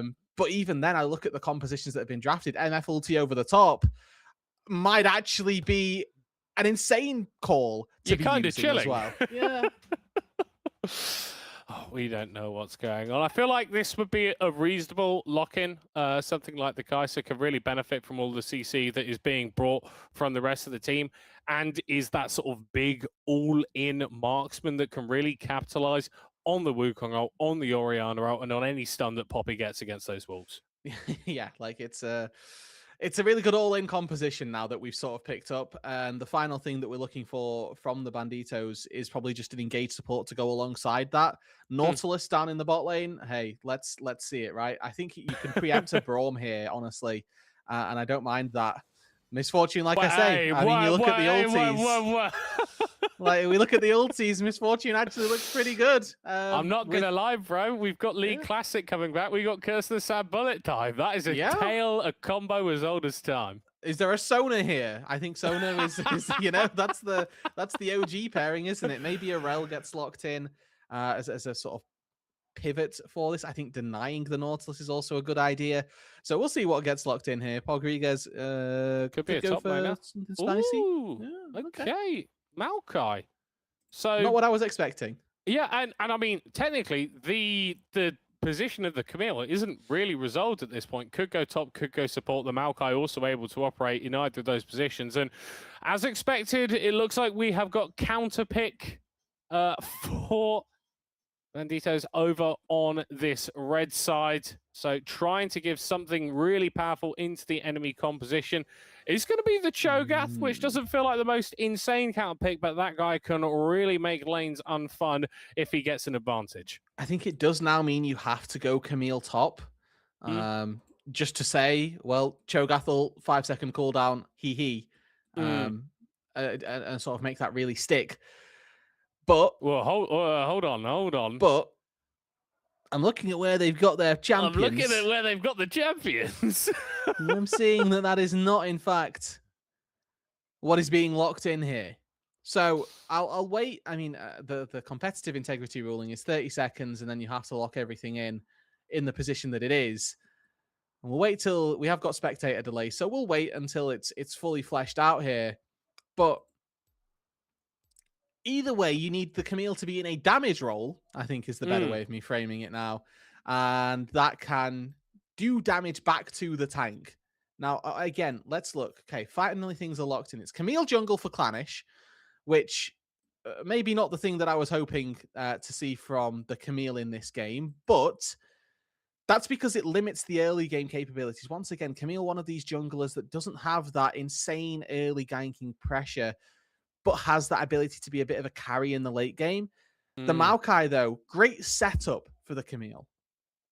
Yeah, and I think that's really what you need when you're bringing damage out of the jungle is lanes that you can sort of play towards. I think you can do that with top lane. I think it's a bit harder in the mid lane, but you're anticipating this to be a farm fest until level 6. But then in the bot lane, the Amumu, the double bandage toss, people always forget there's a second charge of that ability, and pairing that up with the Camille, you can lock down a single target for a disgustingly long duration. You really can. And if you are able to get that CC chain going, and then with the Camille ulti all on top of, anything else, like I think that's a very dangerous pairing, very dangerous trio, even maybe to take a look at. I am excited for that bot lane matchup as well. I think that this is a really good chance for Light and Podriguez to make a bit of a different stand versus what they found in game number 1. Obviously, they were playing against Ashe Seraphine. They were expected to get bullied and they got absolutely brutalized. It wasn't just bullying, it was a disaster. But the MF and the Amumu, they're expected to do the exact opposite. You should be winning that lane, especially against a Kai'Sa Poppy, one of those duos that needs a little bit of time before they have their synergies become realized. Yeah, I do always think with a Poppy lane, though, it's a champion that can find angles. If you're going for something like the Hail of Blades, there is an unreasonable amount of early damage that can come out from that pick. And Misfortune is sort of the queen of unreasonable early damage. So I think that it's really execution based, which I think will be great for Light because fundamentally it wasn't last game. You're just having a bad time. You kind of just got to accept you're in a rough matchup and then you can play the team fights a little bit later. You've kind of got the opportunity to write your own story in this bottom lane and hopefully one that doesn't involve being solo killed by the enemy support at level 2. Yeah, that's the goal here. That was like we say, a pretty big disaster for Light this time. And I think being on blue side here, I mean, there's fat walls on both sides. It's actually no longer, it actually doesn't matter either way. You hug the wall, you get slammed into it, bad business. You don't hug the wall, hopefully you don't get slammed into it. Excellent business is the regime here. Yeah. I've heard good business. I've never heard excellent business before. Don't get slammed into a wall. That's excellent business. That's excellent business. That's the benchmark. Yeah, love, I had an absolutely wonderful day. Didn't get slammed into any walls. Excellent business. That is how you should respond. Well, I'm glad that I know that now. Coming out of this champion select, obviously we've seen what both teams are going to be locking in, and we saw a lot from both of these teams for the first time out. I feel like we got to see what it looks like when Banditos are firing on all cylinders and when Lions are really feeling themselves. Rudy, I'm going to ask you the horrible question. From what we've seen so far today, is there a winner in your eyes, or are we going to have to find out on the Rift? For me, I think that the execute we are going to find out on the Rift ultimately because I can make a good argument for both of these teams. And the compositions. That's what you want to hear, really, isn't it? Yeah, is that okay? If the Banditos can dive consistently and cohesively, they probably one-shot the MF or the Victor, and the Camille itself won't be able to solo carry that big team fight. Alternatively, if the R buttons connect for the Lions, they probably win as well. So if you hit your R, you win. If you don't hit your R, you don't win. How does that sound? Well, that sounds like, a better tutorial than the current League of Legends tutorial, if I'm being perfectly honest. We are on to the Rift for the second time this evening. We have got the Lions here on the blue side, Banditos on the red. If you're just joining us, the Lions were so bitterly, painfully close to taking the first game in this series, but the Banditos showed their class and were able to get it over the line in the end. The question now, will the Lions even up the series, or can the Banditos make it a relatively clean 2-0? Yeah, and a reminder here, this is a best of 2, so regardless, this is the last game of this series that we will see. However, this would be our first draw, obviously, if the Banditos were to drop this game. So we'll keep our eye out for what's going to happen there, and obviously hoping on both sides that we get a very close one. Again, reminders, we were promised by production, so if that doesn't happen, any flame go to Tangerine. Yeah. Was presented to me in the green room. This would be a better game. God. Is it false advertising? Is that something that we can be done for? I don't really know what the legal implications are. Lying, definitely, but not false advertising. Lying's not illegal. I think. There's a level 2. Hold on, here we go. The flash, the Q, into the hookshot, wall dive, exactly the combo that we were talking about. Clanish gets on the board. Alrighty, well, and you know what? It's expended you as your Amumu flash. Now, I don't see Hex flash there for Podriguez, which would have made it like super worthwhile. But, I mean, they'll take that every day. Oh, Prey really needs to be careful. The Cho'Gath, yeah, he's tanky, but he does an unreasonable amount of damage in the early stages with those Vorpal spikes. And the healing from his passive is pretty disgusting as well. Yeah, now the Maokai, does have his own healing. It's Not not nearly as as good as the It's Cho'Gath. nowhere Yeah. near as good. It's one heal on every auto attack every like 10 seconds. The Cho'Gath is I last hit lol, you know? I played the game. And the frustrating thing is, the better the Cho'Gath plays the game, the more healing that he gets. Jiggle has caught out Clanish here, still only level 2 on the Camille with that early gank, and we are starting to see support roam over. That Precision Protocol buying a bit of time with the shield, but Steve is the first one to make the move. Flash away from the Camille. Now the Wukong is in a really rough spot. Knocked back by the Maokai, but gets the bonk down. 1-for-1 thus far in the jungle, but Steve is getting knocked up into the air and will surely fall down for kill number 2. I was going to say over-aggressive from the Wukong, but the Banditos make it work. Yeah, I think it's really important there that there is the level 3 versus level 2 discrepancy between the junglers. Jiggle making a really good conceited effort to punish for that early move down to the bot side. Yes, you can level 2 gank in the bot lane, but what do you lose on the top side? And this time round, it was a 2-for-1 against you. So really good stuff by Jiggle. Well played by Mute. Thank you for taking off your streamer mode and losing my sanity, as they were able to collapse quite considerably quickly as well. Mute and losing my sanity as a solo laners. That is as well. I'm expecting high standards of the jungle. Yeah. Otherwise, somebody's going to struggle in the voice comms. I tell you what, Prey is struggling again. He's got a mana advantage up against losing my sanity, so he shouldn't be too worried thus far. But it's another early game that doesn't look the best for the top laner for the Lions. And again, you know, we were looking at this, and ultimately this was sort of the dealer's choice, almost, for Prey, where you got to pick either, do I want to pick Maokai Camille into this matchup? And yeah, the Cho'Gath was the answer to potentially both, but I don't think any of us really expected the Camille to go into the jungle. I wonder if the Banditos did that as well, but either way, down, yeah, like you say, considerably in that farm department, and losing my sanity on this Cho'Gath, probably going to have a pretty good run of things in terms of an advantage to gain as well. Yeah, has opted for the Ignite instead of the Teleport, so does need to generate a bit of lane pro before they're going to be able to take a reasonable base. But to be perfectly honest, they've got enough of a lead that even if you end up sacking a couple of minions, you can just come back to lane and fight the Maokai, so you're not going to be worried too much.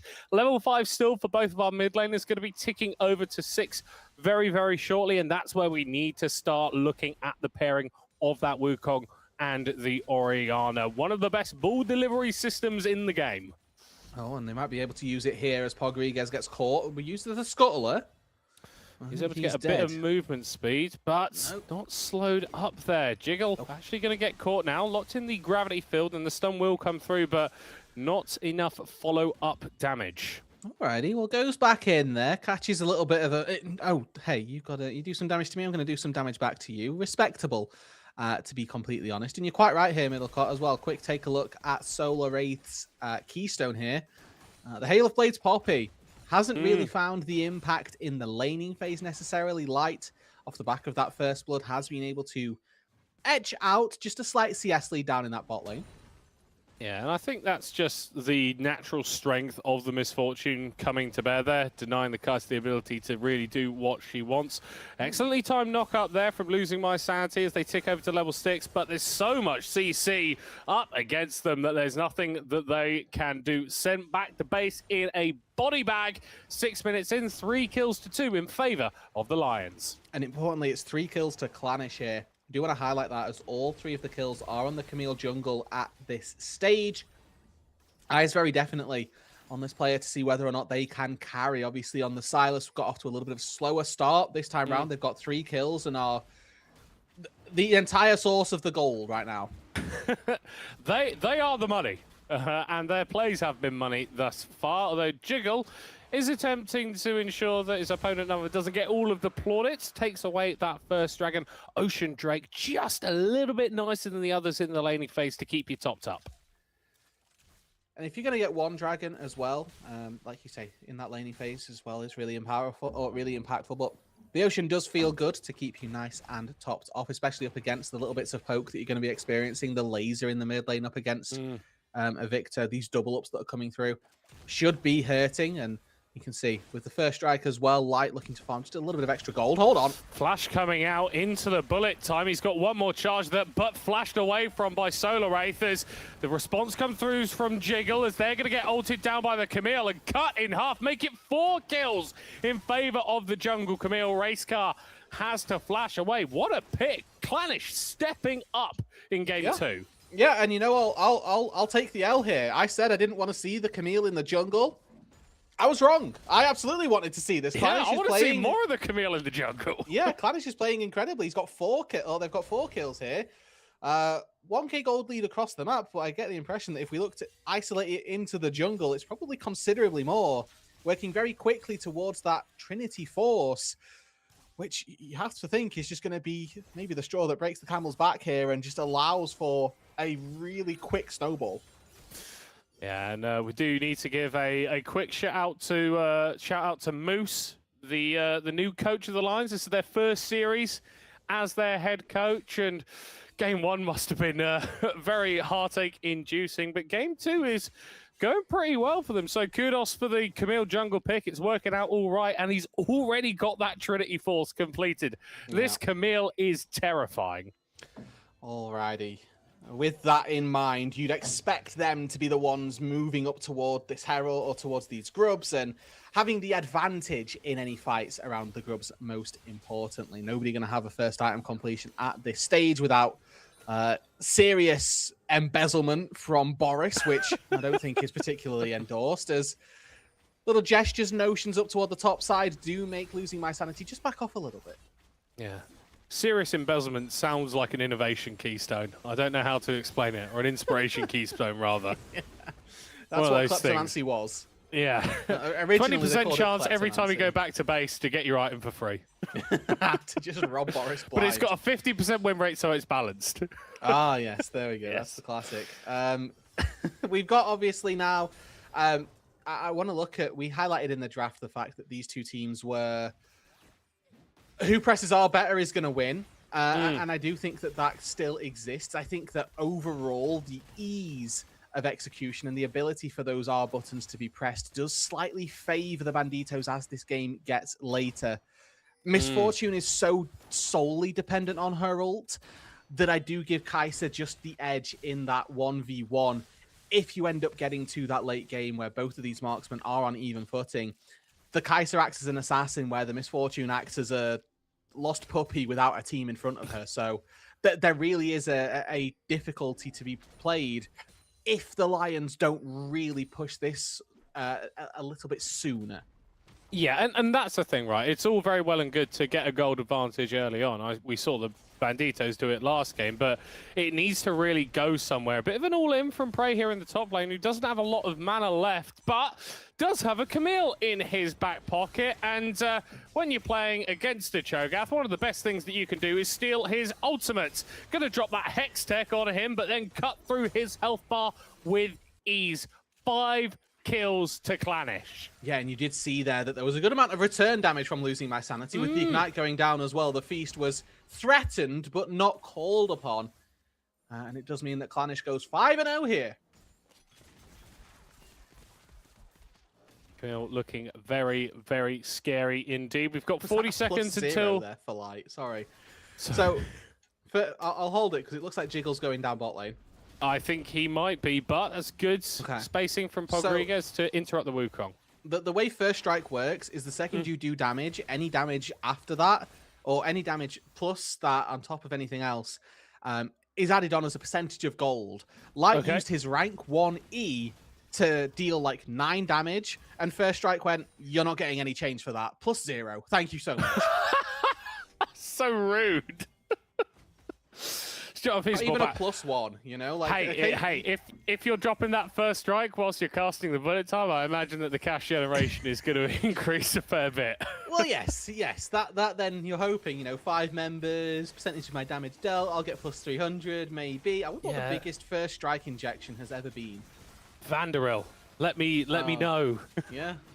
Get it on. That's his goal for me for the next year. I don't know. Second dragon of the game goes down, though. It does go in favor of Lions, and we're seeing Clanish now move around the map to where these objectives are, and in response, the Bandito's kind of going, yeah, that's yours. Thanks. Really like this pickup here from Prey.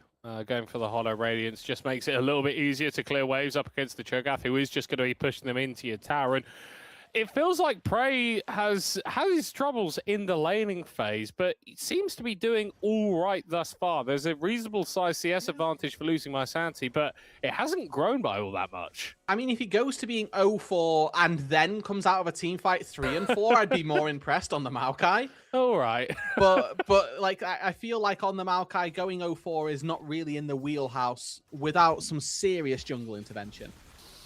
Yeah, it's a lot of League of Legends has to occur for a Maokai to be cut down that repeatedly. A little bit of a lull here with that dragon being taken away by the Lions without too much contest, but once... Fishing for bot lane here, aren't we? Solar Wraith lurking. Yeah, and you've got that level 6 on the guy, so you can go for this. Wukong is in the area as well. Instant flash away into the Cyclone. Double knock up. The Curse of Sad Mummy hitting onto 3 by so much time from Bug. And oh my word, that bullet time was incredible. Light picks up 2. The assist from Prey not even needed, but he's going to try and get one more kill to justify his TP. Solar Wraith running his way out of there. The Bramble Smash not enough. The Lions are really starting to sink their teeth into the second game of this series. Yeah, and after we flamed Prey for not TPing once on the Garen, makes his impact felt here. Don't know that I actually got anything out of it, but it did send the message that you can't really go for this bot lane without any recompense. Now, this is a 2-level disadvantage here for Clanish. Ooh, lovely dodge from the Rupture there. Silence is going to come out. They need to be careful of that Feast with the Ignite ticking down. Decide better of continuing the trade up against the Cho'Gath. Feast was Still down need as to well. respect him.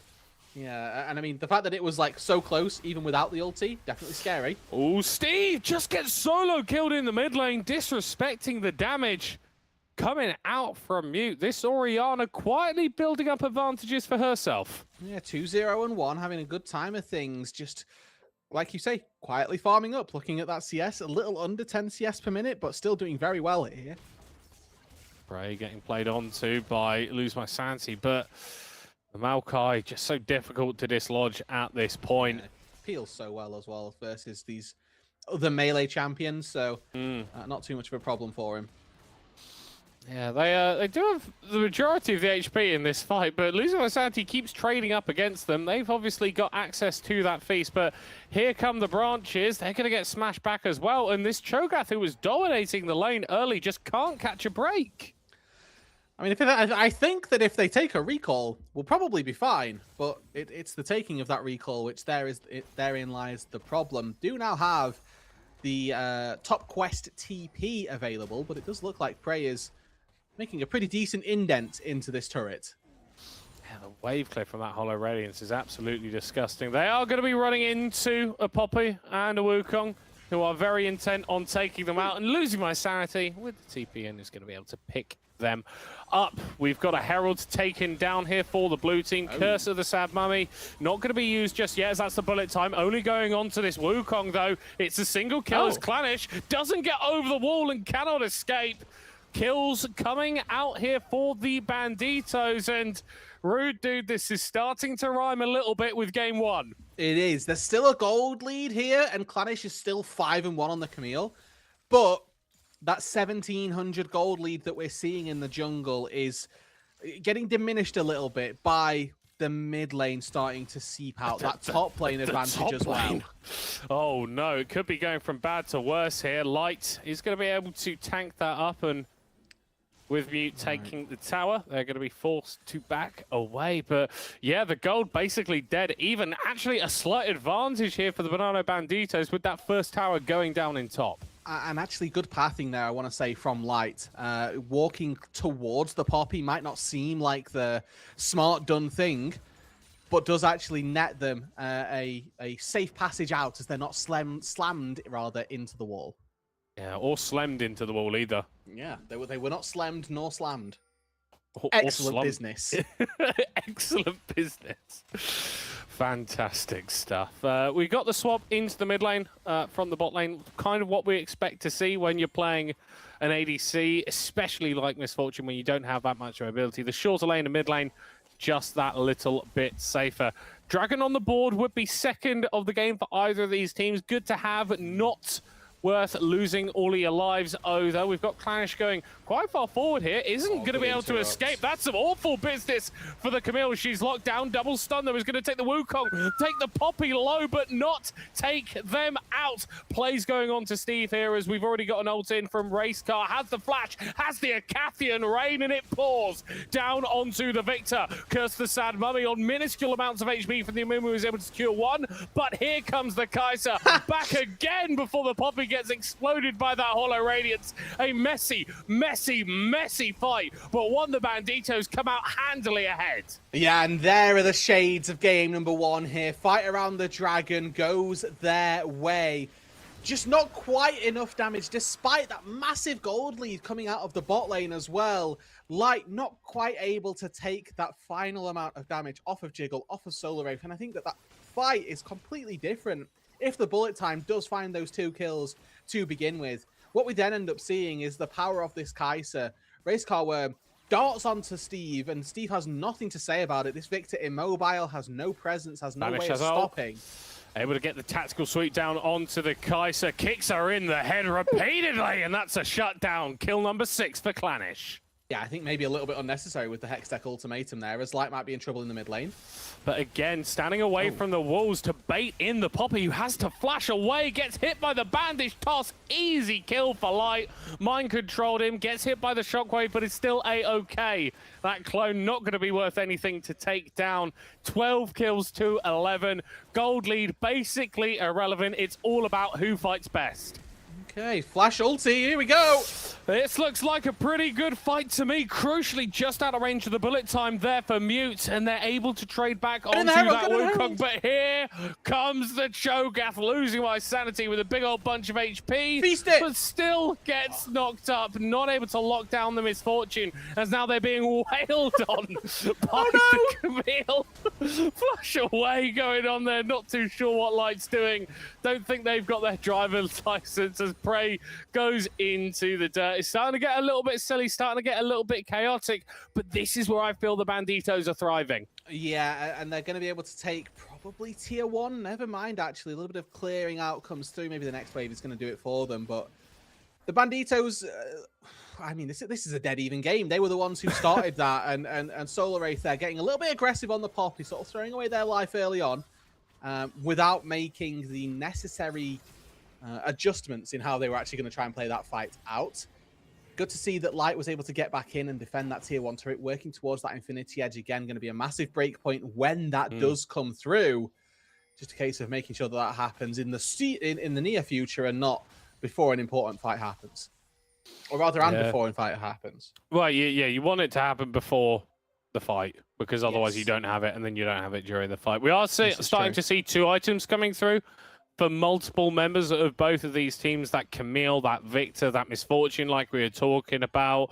But also on the other side, Mute is doing decent for himself. Extra protection with the Zhonya's, and Racecar is really going to be stacking up those plasma stacks with the Guinsoo's Rage Blade. Looking like, is that a... Oh, it's a crit cloak in the inventory for Racecar, which is not AP, importantly.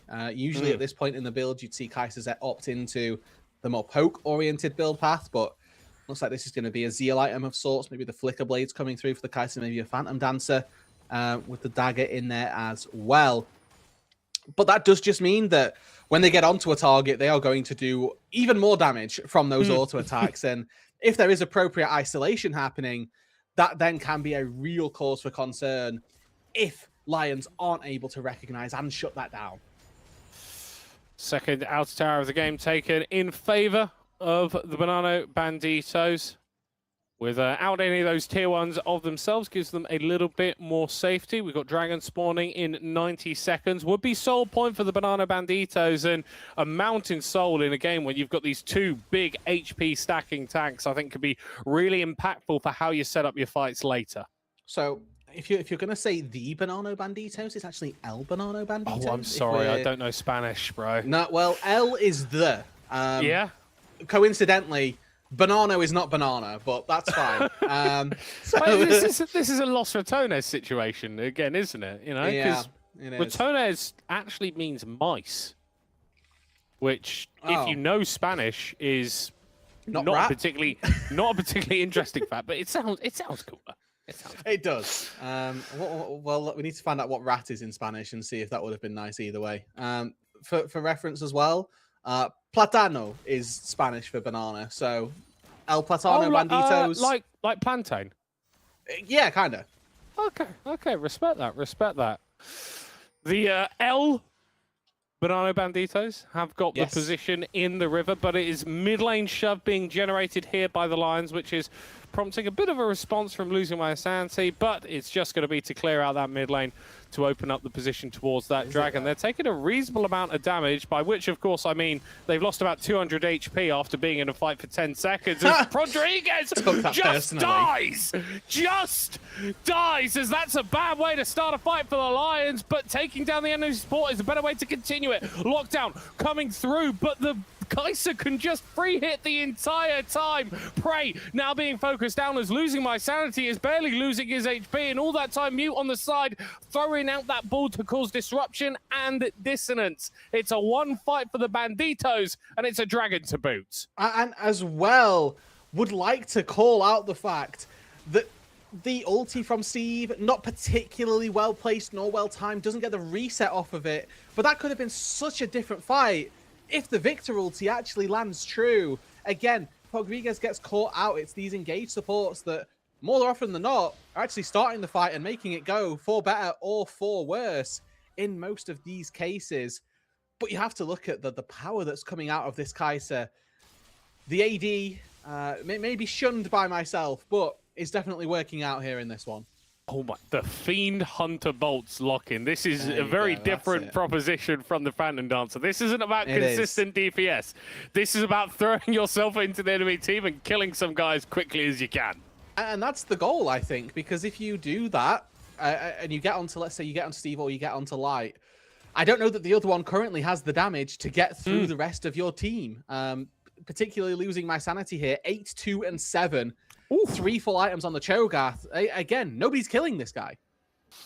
Yeah, in terms of sort of pure, honest tank shred on the side of Lions, you are a little bit scant for that. You're kind of relying on Camille Qs, really, once you get into the later stages to actually take him down, because going to be building up a bunch of resistances as well to pair up with that HP and just make this Cho'Gath impossible to remove from a front line.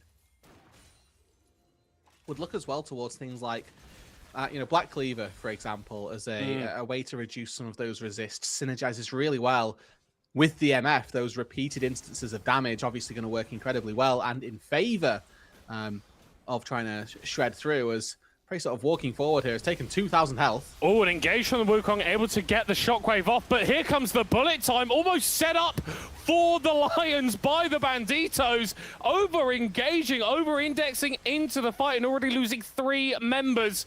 You've got that Cho'Gath, you've got that Kaiser, the ones left standing tall and actually doing a reasonable job of it. Shannon's going to get jumped on and eaten up as the Cho'Gath is still persisting. Who's going to kill this guy? Fight. Steve going to get focused down, but not taken out.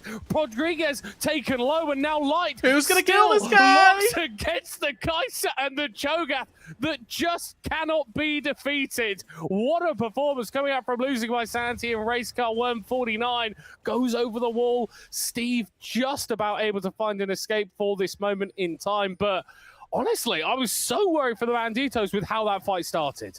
And for the 4th time here, who's going to kill this guy? Losing my sanity is just too tanky, and MF is... Solarate with just a... He might be in here. Oh, that's a kill. I reckon Thank this you guy's so much. Do you know what that was, Rude Dude? Excellent business. Excellent business coming out from the business from Solarate. It's been a very quiet game from Solarate, I must say. Poppy hasn't had all that much impact, but you do need to always be careful of that keeper's verdict as we get later. The gold value that has is just equal to the gold value that an enemy champion is bringing. And once we get later, that's like 10, 15,000 gold. Baron attempted by the Banditos backing away, and they're not going to go for it just yet. Yeah, they see lights nearby, and that is a dangerous premise anyway. Hold on, he's very close, as is able to use MF's move speed to get out of danger. Throws up some fist bumps. Nobody going to respond. Hate to see it.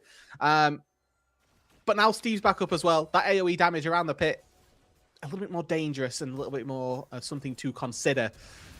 Oh, flash in here from the Poppy, not able to get too much as bullet time goes down. And honestly, the Cho'Gath can just stand in it because it doesn't do all that much. So this is given so much position to go back onto the Baron. It has. Solar Wraith there with a bit of a whiff, flashed in, trying to E-Light, ends up catching Pogriguez instead. Hitbox of the Amumu.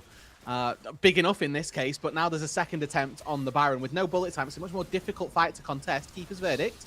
Knock up onto 2. Wukong going into the back line, but not able to combo really with anyone. The Keeper's verdict knocks the Camille away, but Bandito's having to reset the fight on their own accord. That's a winning play here for the Lions, and no enemy jungler, not fancying the Baron themselves, just going for a mid lane push. No, they don't really do damage to the Baron. Is the honest truth, especially in the face of 4 people there, so they're going to walk away.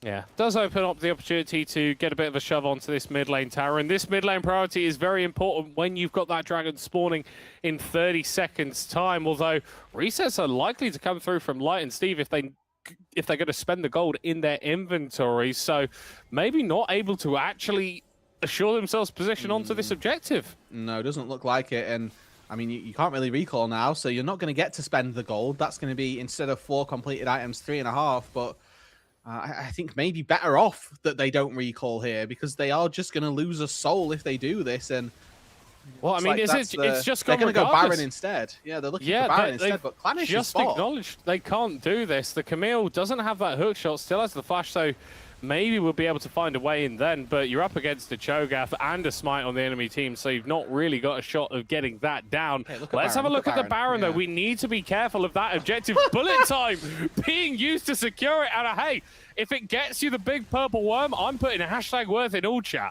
Yeah, and they'll take it. It's Baron for Soul here. Now, I'm usually on the side of Soul in these trades, obviously.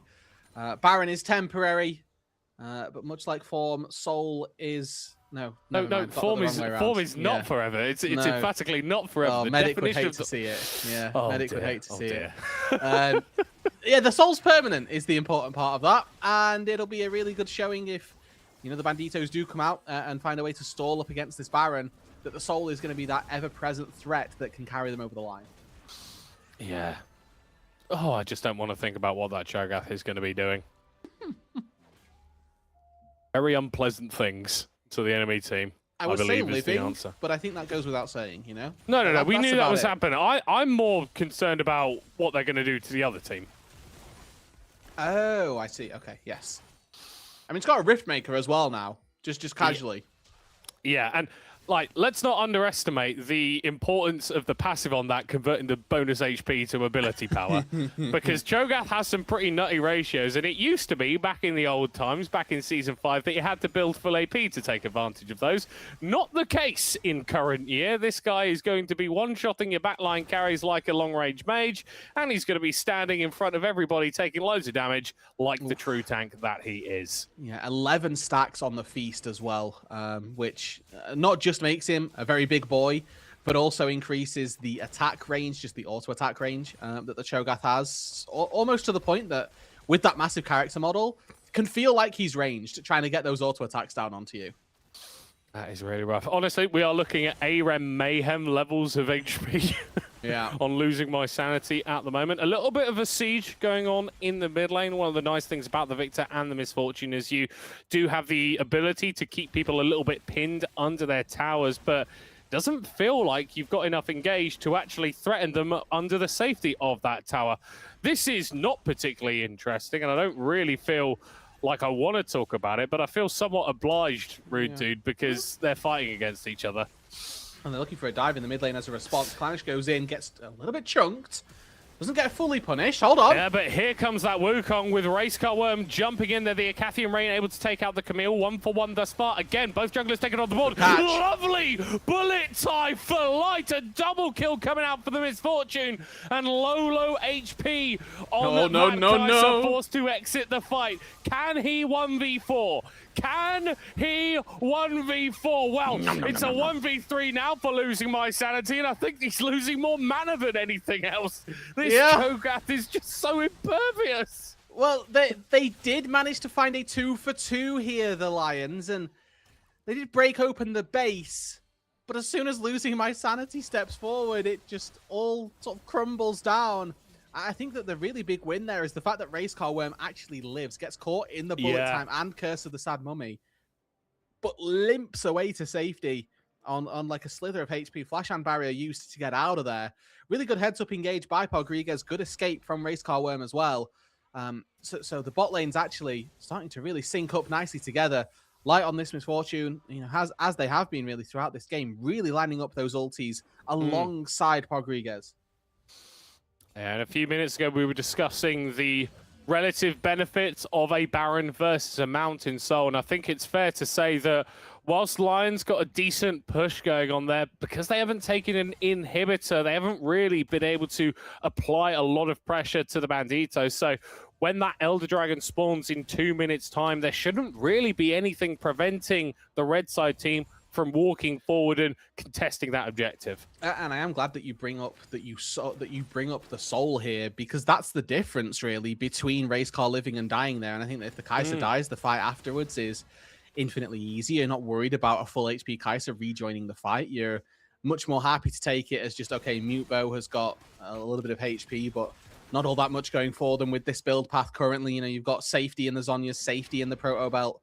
Yeah, damage for the Blackfire, but we're waiting for that Orianna to hit that big threshold, that big item spike that might come with a Crypt Bloom, might come with a Void Staff, but that 6 items is really where the Ori's going to begin to pump out the damage, which, you know, not amazing as a break point as far as games tend to go.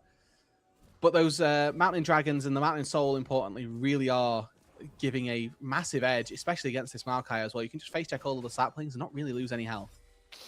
Leandri is also picked up here for Steve. I think that is going to be very big up against not just the Cho'Gath, but you also need to look at the HP stacking coming out from this Wukong and from this Poppy as well. I get they are not the biggest problem, but the sooner that you deal with them, the sooner that you could address the literal elephant in the room. Yeah, so one of the really cool interactions here that we will need to keep our eyes on is Rodriguez W and the Victor magic damage that's going down as well, because it does give Victor true damage. No. Hold on. Oh, pick in the jungle. Oh, my word. That's GA. Resurrection is going to come out here, but there goes the bullet time. Actually going to get knocked away as load of damage coming out from Light, and he is being completely unchained. Cho'Gath is starting to move forward. Maokai buying some time. That's a double kill secured here for the Kai'Sa. Shockwave comes out as well. The Curse of the Sad Mummy. Too little, too late to offer anything. Prey going to get taken down as Racecar Worm is focusing that Amumu in his sights.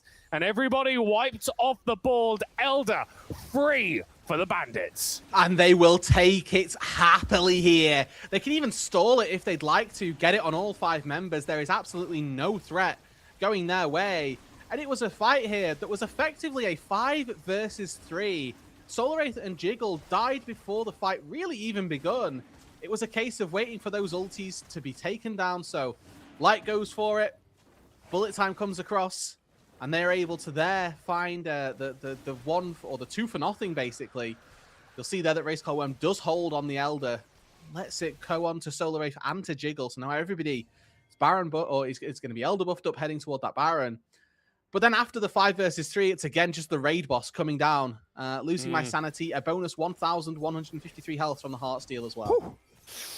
Very, very reasonable. And I think if we look back to game 1, what we saw is that once we started to get a little bit later, El Banano Banditos just had a bit more poise. That fight started, Clanish getting caught, getting his GA burnt, and it's a nice attempt to try and make something happen in the enemy jungle, but ultimately going to be fruitless. And with that Elder, it's a heck of a lot easier to take away the Baron. The Lions recognizing that they have got nothing to do here, but with a Mountain Soul, an Elder Soul, and a Baron buff at your backs, this game is nigh unlosable for the El Bandito Bandits, Banano Banditos. It's 5 members, go mid lane, end the game. That's the win condition here. There's sort of this addendum in the League of Legends playbook, which is if you have all of these buffs, just go mid. Yeah. You can do as many fancy things and macro as you like, but when you're in this position, just hit the turrets, and if the enemy comes, hit them too. No one ever beat Mike Tyson by playing macro. And Banano Banditos embodying Mike Tyson in this push. They are going to be a little bit delayed here as in goes Jigwood, down goes Clanish. Started the game 5-0-0, but has had nothing to say since then. It's a double for the Kaiser, and it is just too easy for these bandits, stealing away all of the objectives and taking away this series. It didn't feel like an 0-2 performance from the Lions, but that is the reality they must contend with. El Bandito Banano Bandits continue their undefeated run.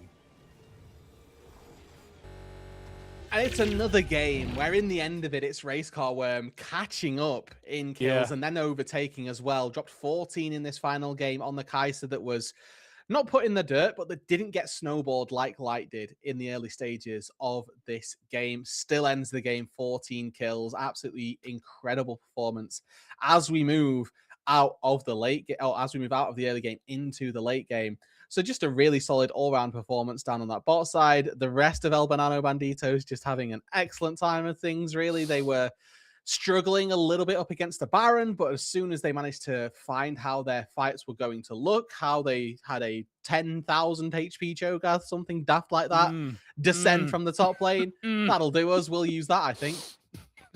That was pretty brutal. And I think we should be clear, like that Cho'Gath, there are champions that can kill him, you know, with percentage, maximum health, damage, and all that wonderful stuff. But that wasn't what he was facing into. And it was pretty destructive what we saw on the Rift. Commiseration to the Lions. This does not feel like an 0-2 performance in a series. Surely there was enough good gameplay from these guys to get that 1-for-1 and even up the scoreline. But I think if we're giving credit to the Lions, we then have to give the credit to the Banano Bandits, who were just that bit better. They were, and it was in all of the crucial aspects as well, where they were able to almost show that resilience where they were down 5-0 to begin with, but then as soon as they found themselves a good-looking fight, that fight around the second dragon, I want to say maybe third, where all of a sudden they've got the tools to try and take that fight. They recognized it, they stepped in, and they found a really good advantage. That then brought them completely back from the brink, and they were, from there on out, just really happy, I think, as well. Losing my sanity on the top side, a constant source of pressure as well. Regardless of the matchup, regardless of the pitfalls that were put his way, really solid performance consistently and throughout.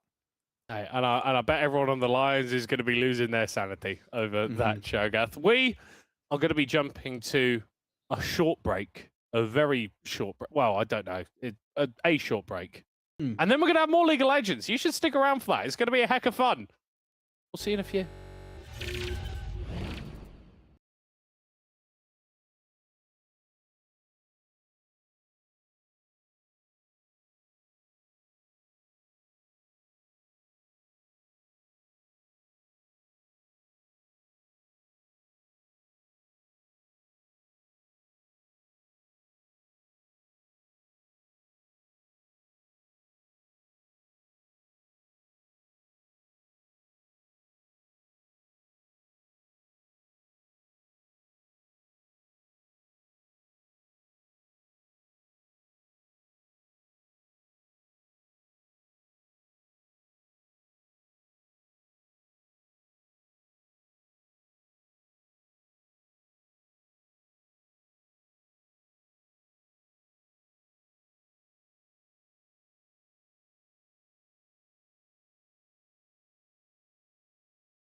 I'm Dan Penter. My name is Mark Langton. I'm Peter. My name is Staff Sergeant Richie Reese.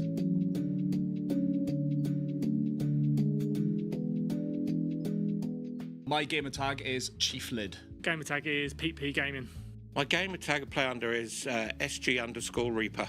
My gamer tag is Max Chat.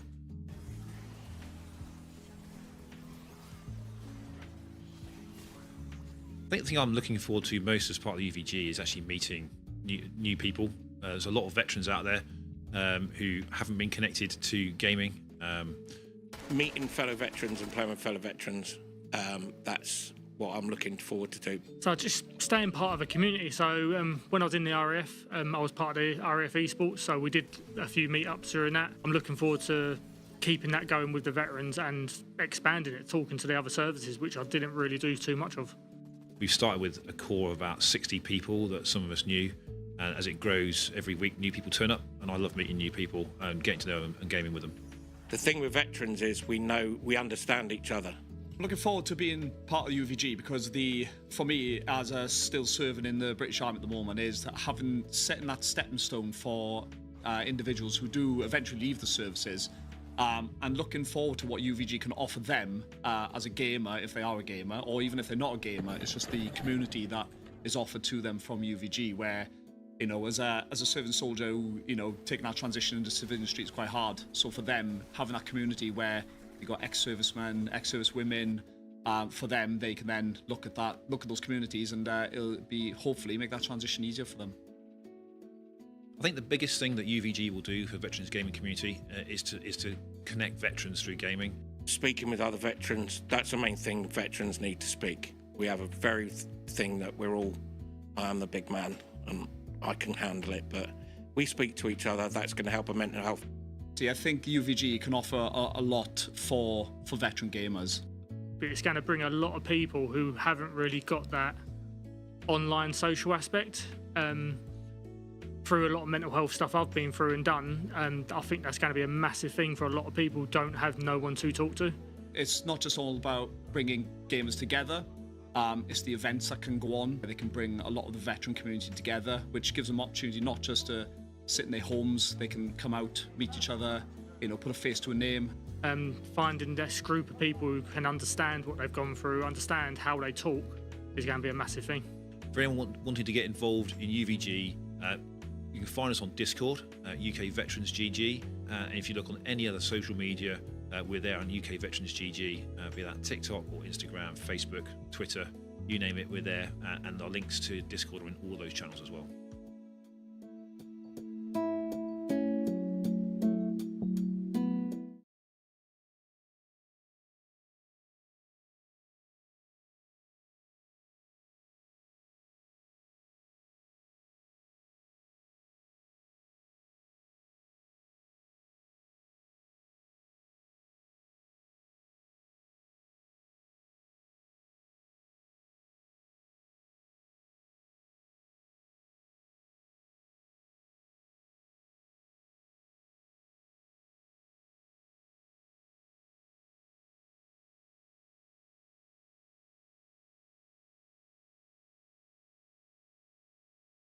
Welcome back to the British Forces Broadcasting Service Pro League. We are here with some League of Legends. I am Middlecott, joined by Rudude. First series of the game. That delivered. First series of I'm sorry, I'm starting to get a bit warm here and I'm losing my head a little bit. First series of the game, absolutely phenomenal. A joy, a feast for the senses. And we have got another banger coming up.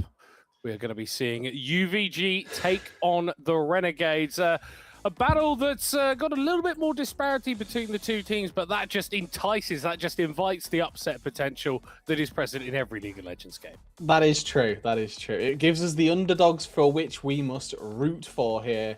And in the RAF Renegades, obviously, this is the second time out here for UVG. We saw these guys play just last week. Notable talents of Eddie the Rizzler goes out for my favorite name in a League of Legends client that I've got to say unironically. Closely followed by Ben Death. Oh, they're both good. Do you know what? I I remember it was a university tournament a couple years ago, and one of the players had set his name as Your Mum. And I've got a wonderful message from production Yeah. saying, please stop calling Renekton Your Mum. Why? Which is just wonderful. I've not seen anything that I think is going to evoke that response just yet, as we are into the first champion select of this series. No real focus coming out from the bans except to take Lock away, because I hate that guy and I'm glad that he's not on the Rift. Yeah, you know what? That's a valid ban. No conceited effort to isolate one target more than the other. Seems like relatively meshed or relatively mixed bans across various different areas of the map. Obviously, the Lamel here locked in as the first pick. And that's going to give them a flexibility as well. Some flexibility with that being able to be played in the mid lane and in the bot lane. Yeah, one of those majors that has really sort of risen to prominence with people's realization that they don't just have to play useless AD carries in the bot lane role, they can play a champion that actually does something. Aurelion Sol going to be putting a timer on this game immediately. The longer it goes on, the more powerful that dragon becomes. Yep. I mean, that's a late game scaler. Without any mincing of words, that champion does damage the later the game goes. And with a Nocturne to back up any sort of nefarious activities that are going on as well, I think that pairing is quite dangerous to take a look at. When you've got to think about how, you know, the Nocturne is going to be turning out the lights, the Aurelion Sol can then sort of descend upon you afterwards. That's quite scary to think about as a pairing. Yeah, imagine closing your eyes, opening them again, and you've not just got a living embodiment of nightmares attacking you, but you've got a giant cosmic dragon breathing fire on your head.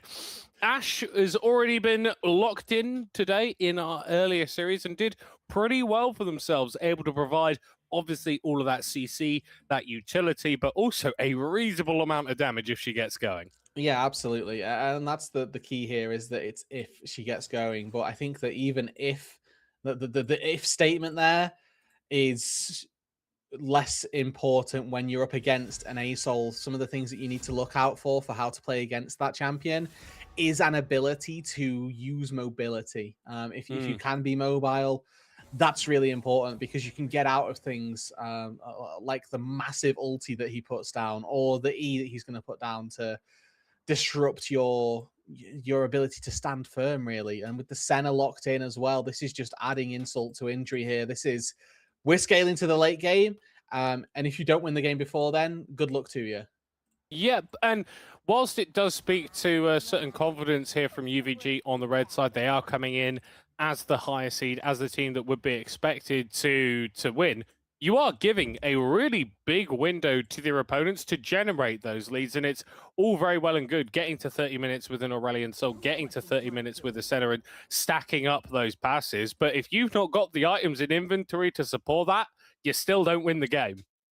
No, exactly. That's a good point. And maybe they'll have to reconcile with that. And, obviously for UVG, they're the ones here that are putting themselves on the we can't lose too early situation, and maybe they'll improve maybe on their situations that they found themselves in from last week, where they did ultimately go down 0-2 in the series that we saw. And the second round of bans have now come through. What we're missing from these two sides, a little bit of a front line, I would say, for UVG, something to go in to do the CCing. The Nocturne, obviously ACC champion in its E, but not really too much elsewhere. The Leona, though, again, fits that mold perfectly, and is going to mean that bot lane, for the time being, relatively punishable. Ooh, Thresh going to be taken here. Not a champion that we see all of that often, going to be going into FreeBSIs. Really nice matchup into the Leona, and we were talking about needing mobility versus the Aurelion Sol. The Dark Passage from that Thresh, the Lantern, is going to give you the ability to do that. That's a Tahm Kench wait. Is this River Shen? Are we getting River Shen? Yeah, I think we are here. Okay. With the, this champ, hey, it can gank. Don't get me wrong. And it can do damage as well, so... I'm not the Kale as well. This is ridiculous. Absolute from UVG. BM. if I must say. Like, I- this is the I- you can do nothing versus us early. This is bordering on disrespectful, and I mean that in the most respectful way. Like, this is confidence coming out from UVG, going, "We don't think that you can do enough to us in the early game for us to be punished for this." In game 1 of the series, it's a bold gambit to go for, but if they think they can pull it off, then we've got to trust them. Yeah, like it is just saying you won't win. Smile. And that they think they've got the better hands, which they might do, but this is a very disrespectful way about going about how you would show it. Is my conclusion here. So for UVG, their plan is clear: do nothing, win the game. Obviously, on the flip side of things, we've got a team going up against them that need to do something to win the game.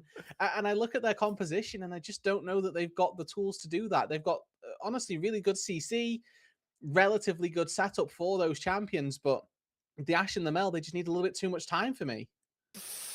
It's so difficult. I see where you're coming from, but there is just this worry to me about the individual lane matchups getting a little bit out of hand. This Tom into the Kale, especially in the early levels, that's kind of free for the Tom Kench. Mel is going to be fine into Aurelion Soul, and Ashe Thresh can really bully a Senna if they were able to secure an effective all-in and not allow time for the Senna to heal up and for the Leona to regen up. Like, the angles are definitely there for them.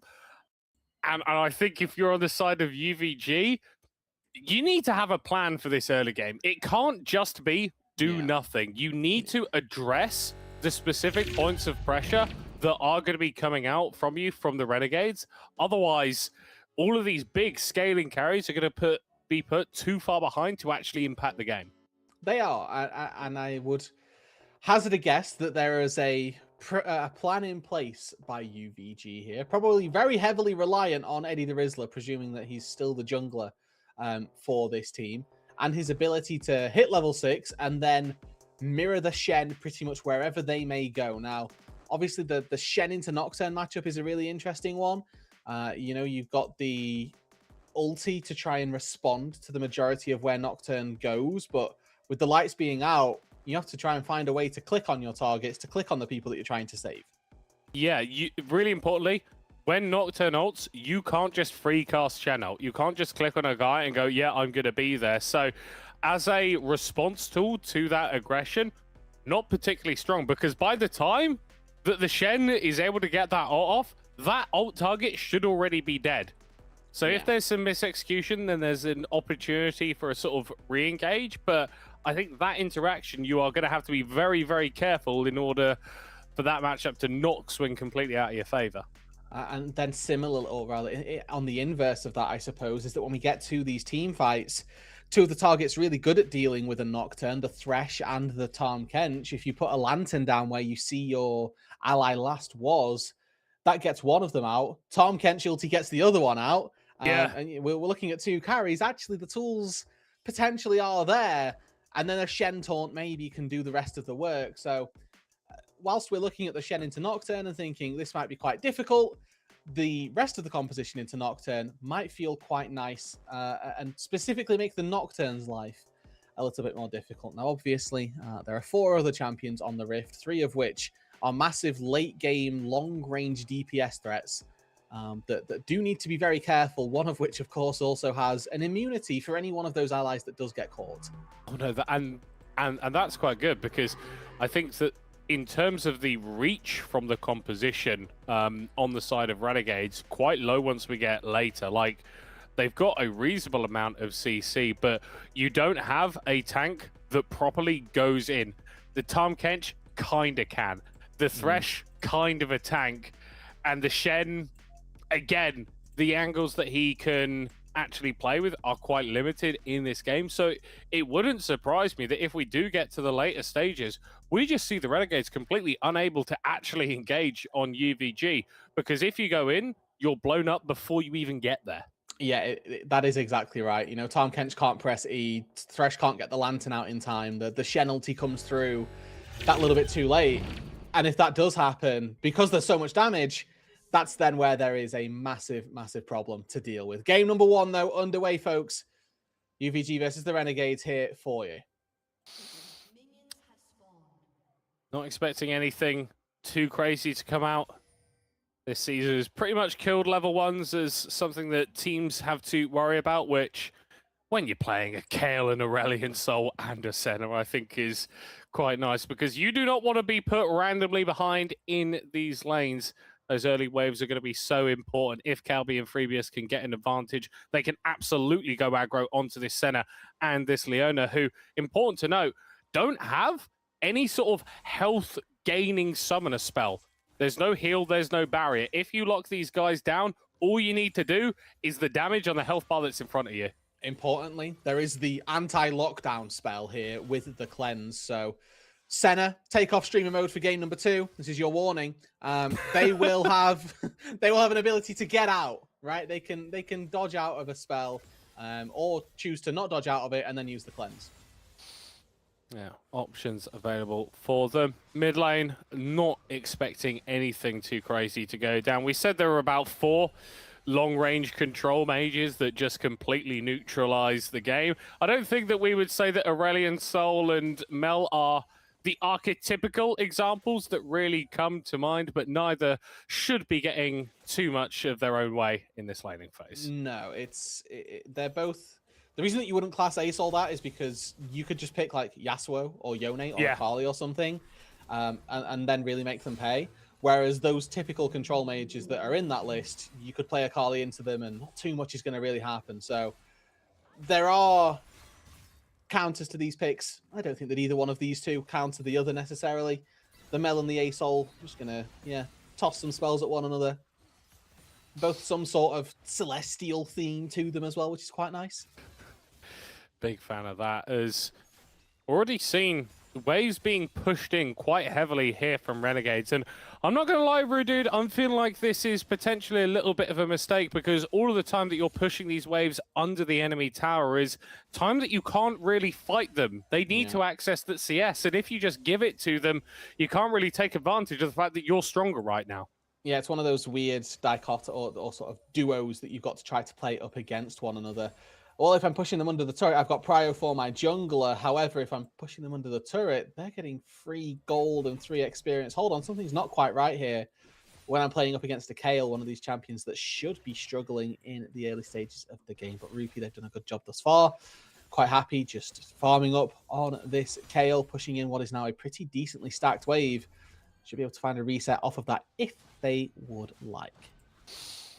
Potential danger here for Jose, who hasn't actually warded that top rush, although with the Nocturne emerging from it, they will understand that the Nocturne was there. Rupee needs to be careful, has the flash, will still get stunned by the tongue lash, and with the ignite being dropped down on the Kayle, I think we might be seeing first blood here in the top lane for Swim, and this is exactly what the Tahm Kench needed to be doing. Engaging the jungle, the Shen meeting up with the Nocturne, having to flash away is going to be followed, and a couple more hits will finish him off. It's 1-for-1 thus far in the early stages. Jose not going to be a victim or a perpetrator of any more murderers. 4 minutes in, even on the board.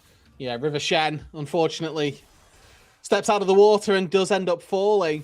Able to pick up a giant belt on the way back to base, but loses out in that 1 versus 1 up against the Nocturne. Obviously, the Pathmaker, the Pathfinder, the Q from the Nocturne doing a great job at giving bonus AD, winning out in that skirmish.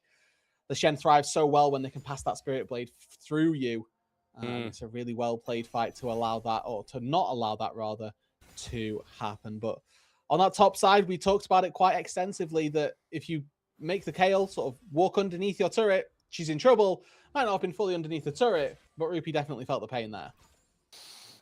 Yeah, but on the bot lane, relatively even showing. I think that this is where you can maybe argue that the Leona has been a bit of a defining factor, because one of the higher damage, higher tank supports, especially in those early stages, that can make it really intimidating to actually go for these all-ins, to go for these big trades, even if maybe on paper your 2v2 is a little bit stronger. That might be the expectation here, and we'll see whether or not that comes into fruition. Again, this is a game all about UVG stalling, all about the Renegades doing something as soon as possible, more so than anything else. The later this game goes, the worse that it gets for the Renegades, and the easier it becomes for the UVG side. Plenty of scaling on their side. The fact that our rifle is freely scaling up on this Aurelion Soul definitely feels good. And the fact that the center as well, relatively unimpeded thus far. Quite a quiet laning phase. Both of these, like literally 3 out of 4 people, full HP, full mana. Like nothing has happened. Nothing has happened.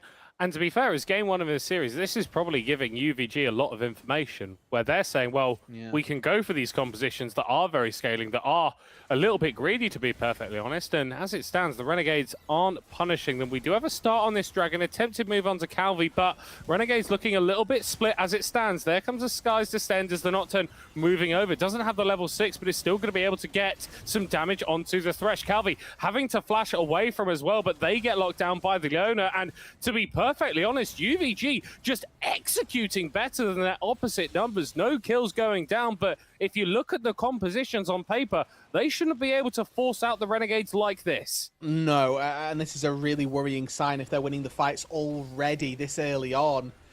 Hook gets spell shielded, but there's a move down from Swim, who's actually going to be the difference maker here. So leveraging that top, Calvi does get out, but leveraging that top advantage into a way out. But I feel like wants a bit more than just the Dragon. Flash force from our rifle, but yeah, but they are spending so much time down here, and all of that time is time that is being spent for Rupee gaining plates, gaining push in that top lane. Yes, the Tahm Kench is going to be able to grab a kill, but they are missing out on a reasonable amount of XP. The lights are going to get turned out, and the Nocturne opts against flying in too early, is now going to go for it, but just gets taunted and pulled back in. Our rifle able to get a kill on the backside. The Aurelion Soldier stealing the damage, eat up from the Tahm Kench, looking for a tongue lash, but not able to connect. The Dragon drifting backwards to try and deal some damage during the escape, and Swim not able to get anything more. But again, all this time, that Kayle is free farming. And now another engage, more time wasted here. Exhaust goes down, Shen ulti on top, flash away. Yeah, they go under the tower. The cleanse comes through, and the center escapes on minuscule HP. Swim should be able to pick up a kill here onto the Aurelion Soul, but they're going to tank it up with the W. The tower hit doesn't come through. It's a protracted play. It's kills going down for the Tahm Kench, but UVG should be more than happy with that sequence. They are going to be Middlecott here. Gold is dead even after the fact, and yes, that early Dragon went their way. Sort of a mandate when you've got this composition that you're playing up against. But Rupee got 2 plates off the top there. He's going to fish for a third. Will successfully get it here on top of all of those waves of uncontested CS. I wonder if we'd be able to take a little bit of a look at the gold, because whilst that might not be too disparate, the XP advantage that's been gained by the Kayle is pretty ridiculous. And oh no, the Ashes locked down in the bot lane with very little to do. The Lantern's going to come out, pull her to safety, but the ults! The piercing darkness comes through, and it's a first kill of the game for the center. Yeah, perfectly played there by the bot side. Know exactly the tools and the resources needed to find that kill. Obviously, when that Lantern comes out, you're thinking, well, actually, we're not going to get it. Senna, though, more than enough presence of mind there to recognize that the ulti is going to be able to find the final pieces of damage. And it's all eyes now on Swim on that top side. You got 3 kills. You've got to be able to continue to bully, to continue to punish, and make the life of your team a little bit easier where the rest of them are going to really, really struggle. I mean, that Protoplasm Harvest kind of gives the Tahm Kench everything that he needs, which is just HP. Root going down in the mid lane onto our rifle. They do need to be careful of those as we get a little bit later. Still only that lost chapter in Jose's inventory, but once that gets upgraded into something a little bit beefier, there is genuine threat on the Aurelion Soul. There is. And obviously, or not obviously, but our rifle hasn't spent gold since we first highlighted the Aurelion Soul. So I think that this catalyst is the beginning of, well, obviously the beginning of Rod of Ages, but has been sat on for a long time. There's lots of gold still waiting in his inventory for when that recall does come through. And look at that poke going down onto Ninja from Freebius and Calvi. And this is the sort of stuff that we wanted to see from this bot lane duo a little bit earlier. You've got that range advantage. Use it as into the mid lane comes the Nocturne. Fear is going to be landing down. Aurelion Soul ultimate dropped as well. And our rifle picks up kill number 2. So easy to pick off the Mel, especially when that flash is down. Yeah, like you say, got no flash, just what do you even do? Like, you step up a fraction of a hair too far, you're just dead. I think Rupee has just done that on the top side. Ignite drop down. No point using that ultimate, and kill number 4 going over to Swim. Really important that the Tahm Kench continues to apply pressure because they are the gold for their team right now. Yeah, you imagine the Camille from last game, and we're sort of pinning those same hopes and same dreams onto Swim for this one. They have got all of the gold, all of the chances, all of the resources, and really, there's nothing particularly else going good on the map for the Renegades currently. So Swim needs to step up, needs to keep finding these solo kills, and then hopefully start to extend that lead across the map. 30 seconds on a Dragon, I think. Again, getting these Drakes is vitally important for the Renegades. If they don't get Soul, then their comp really is going to struggle, regardless of which Soul it is. Nice recall interruption onto Freebius there as once again, we're seeing our rifle cheating down towards the bot side. They've been very happy to do that, it feels like, over the course of the early game. It's all well and good to talk about the Aurelion Soul as a scaling pick, but doesn't feel like a scaling pick if it's an extra guy in your lane, and definitely doesn't feel like a scaling pick if you're Jose. Third of your HP bar done with nothing to do in reply. Well played, though, by Jose. I like using the W there just to get out of the well, and you know that there's nothing better to spell shield almost, so it's worth using it just to get out of danger. This is bold from Swim. Very aggressive positioning. Is going to go in and find the pick onto the Aurelion Soul as we've got Rupee on the other side able to take down Jose. Meanwhile, though, that Aurelion Soul still being played onto, but our rifle just about able to escape with the Divine Intervention. Rupee still free, hitting a double kill for the Kayle as finally Aurelion is going to be going down, but no one is dealing with the Kayle. Nocturne diving onto the Shen into the backline. A nice double flayback, but still, Rupee is free hitting. It was the Tahm Kench earlier on, but this top lane Kayle is absolutely doing the business. A lot of healing, a lot of shielding coming through, and the Shen keeps the Swimmer alive as he is just doing everything that he wants to the enemy team. The Senna dropping into the mist to get away. The slow from the tongue not quite coming through. That fight looked lost for the Renegades, but they somehow find it. It's not done, though. As the Tor goes down onto our rifle, they're trying to get away. They drop the ult, but they will die before it lands. It was looking dire for Renegades, but they are the ones victorious in that fight. And that is a really big win. It's crucial that they are able to find that there. Again, it's this sort of break point that we're looking for. Can they come out on top? Can they find an advantage in the early game? If not, that's a complete disaster, but they are slowly here finding the dregs of a gold lead, the beginnings of some sort of advantage. And importantly as well, they are taking away that second dragon. The worst thing that you want to do to versus a scaling team is give them the security of early dragons. That is not what Renegades have allowed to happen, as we are going to see a Chemtech Drake hitting the Rift. And if you can pick that up on a Tahm Kench, I think things start to become a little bit disgusting. Yes, absolutely. Worth mentioning here, this is from our producer, from the people that make the British Forces broadcast services happen, from Owen, so thank you. It is Freebius's birthday, so the pause is allowed, is what we've been told. Is that how it works? You get a free pause on your birthday? It is here. It is here.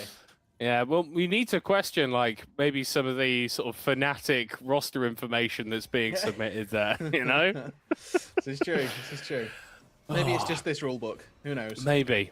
14 minutes in, nothing really separating these teams. A minor gold advantage here for the Renegades and a couple of dragons to boot. But if we were talking about the scaling being in favor of UVG, there's not really enough of a lead on the team opposing them for them to be too worried. Not quite. And that's honestly a good thing for UVG. That's something to look at as a Renegade and be slightly pessimistic about. We'll say that Jose still a little bit ahead in experience here. Does feel pretty good for them. Wasn't expecting to be in this position, I don't think, given the sort of massive ganks that sort of went their way early on in this game. So a good little notion from Jose there to be able to sort of keep parity almost with this ASOL in the mid lane. Yeah, interesting to see. We do have a little bit of a split in the priorities of the support at the moment. Ninja going for a roam with this Rift Herald spawning and started up by the Nocturne, whereas BFBS staying down in the bot lane and able to apply a little bit more pressure to the center. This is worrying, though, because this is a free tower take for UVG if they're able to pick this Herald up. And you chuck that in the mid lane, you chuck that in top lane, you chuck that anywhere that you like, and it's guaranteed gold, which is going to be so beneficial when, again, you're the team with the scaling, you're the team that is going to be stronger as this game goes on. Yeah, exactly. It's about that. And now top side, just instant death for Swim, as it's 3 people up onto the top side. No Shenalty able to save you this time. And Enchanted Crystal Arrow just for good measure, but that Herald is going to take this turret as well. And all of that gold, all of that power, the pressure that we were talking about that Swim had just disintegrates in a second. And I think so importantly, that shutdown went over to Rupee. The Kayle, the champion who is probably going to scale hardest out of all of these, is the ones getting the gold. Nice pick up there for the Shen, taking down that Nocturne. As Renegades are keeping themselves in touching distance, but it's starting to feel like the game is falling away from them a little bit. As in the bot lane, we see BFBS getting birthday beats, I believe is the term, as they are starting to really feel the power of that center scaling. Yeah, no yellow buggy down here just yet, but BFBS definitely struggling his way through that bot lane all the same. Abyssal Dive goes into the mid lane. Yeah, needs to be careful here. One lick there into the eat. And I don't think this Aurelion Soul has got anywhere to go. Tries to clean up the lane. Nice donation over to Jose, giving some gold over to the Smell, who surely needs it. Yeah, was trying to get the cannon minion there, our rifle. I respect it greatly. Unfortunately, like just 1 second too short on the amount of damage required, as on that bot side, there's a control ward being cleared out. And it feels like UVG here, they've sort of weathered this early storm 17 minutes in. Oh, this is very far forward from Ninja, going for the engage. How did a grub even spawn there? I don't know. They just come from nowhere. Unfortunate BFBS. A It's like birthday my gift house. for them. My house at the moment, it's just got loads of them big spiders with the long legs. I don't know where they've come from. Your garden? I don't know.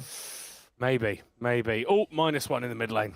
Rougher Jose is not able to find anything to grab in the enemy jungle, but pairing up with Ninja, maybe they find an enemy champion to kill. The Leona, a little bit isolated for the time being, but Rupee coming through on the backside is immediately going to get taunted and has put themselves in a very rough spot. Perma-CC'd, no time to ult, and now things look really, really good for Renegades. A second kill to fight as Swim is able to take out that Leona, eats up the Nocturne, is going to spit him into a grave, and the scaling composition isn't there yet. Renegades still winning these fights with comparative ease. Yeah, that was, again, not particularly close. Like you say, just comparing one fight to another, they look pretty similar. Comparing the HP bars, they are absolutely not.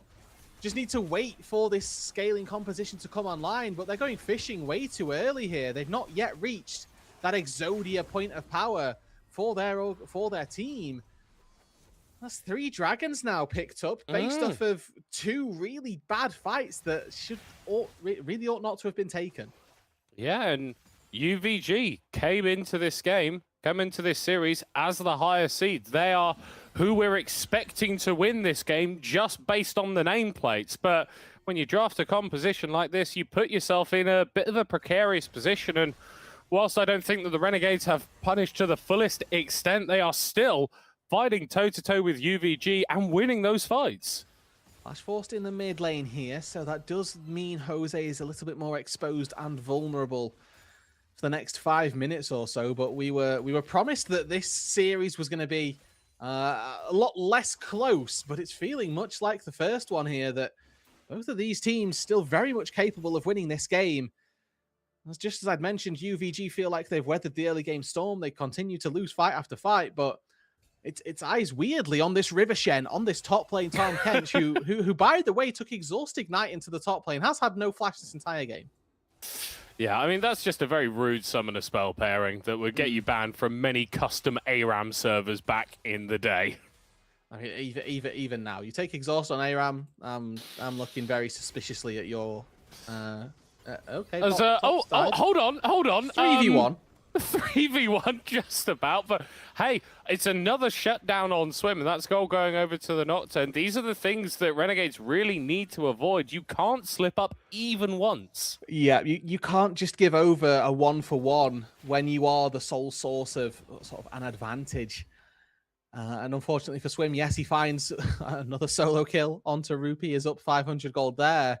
Look across the rest of the map, it's honestly relatively even across the board. Biggest advantage is down in that bot lane. Senna up 400 gold, but again, if we're saying 400 gold is the biggest advantage, what are we even talking about here?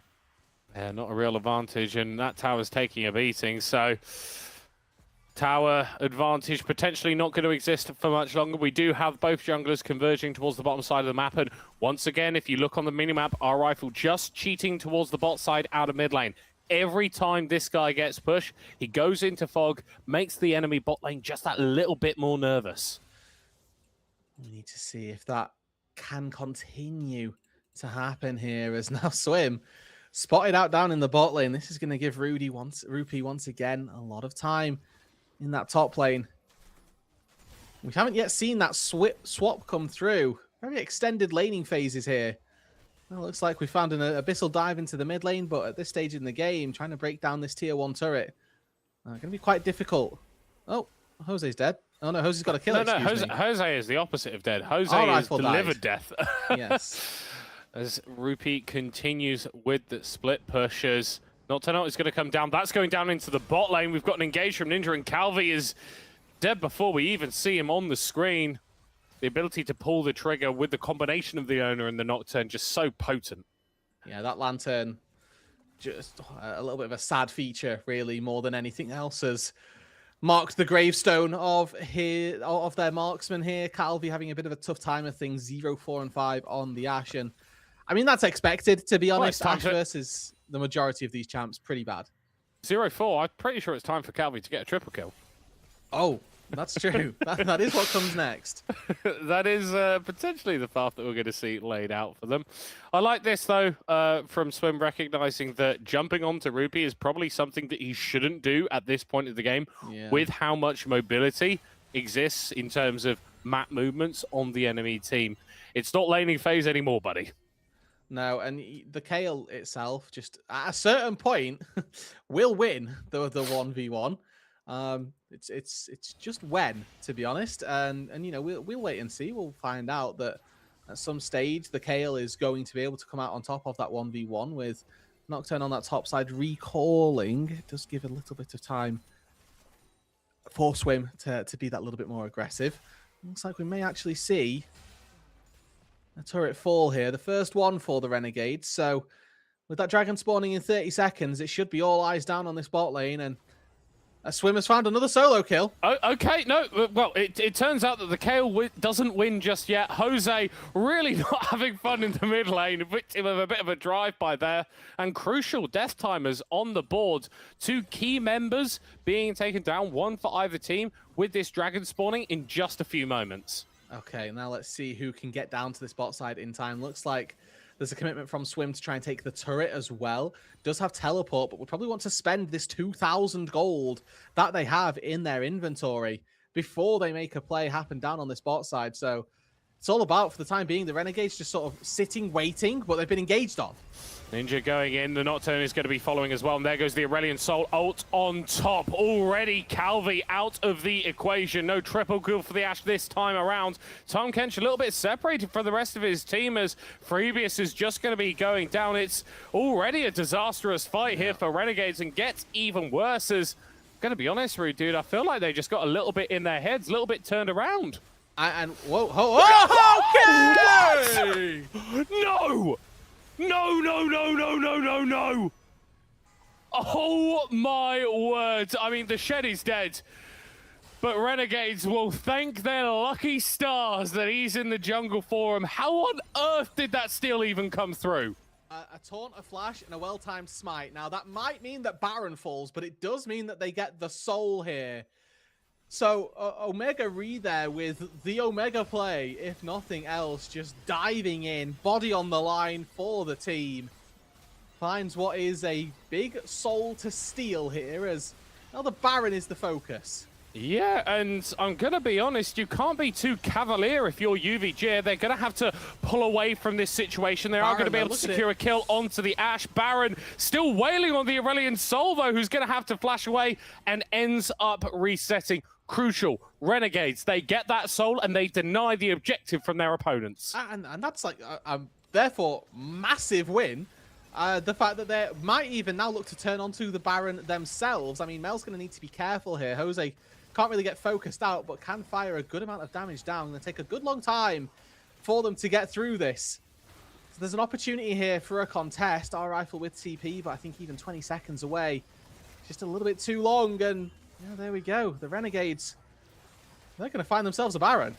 Absolutely ridiculous that the Renegades are still in this game. I mean, 25 minutes, it's not exactly late game, but we were expecting UVG to start punching back a little bit. You've got a Soul, you've got a Baron as well on the side of Renegades. Theoretically, you are in the position of power, but I'm still looking over at UVG. That Kayle, level 14, once she hits 16, she is a monster.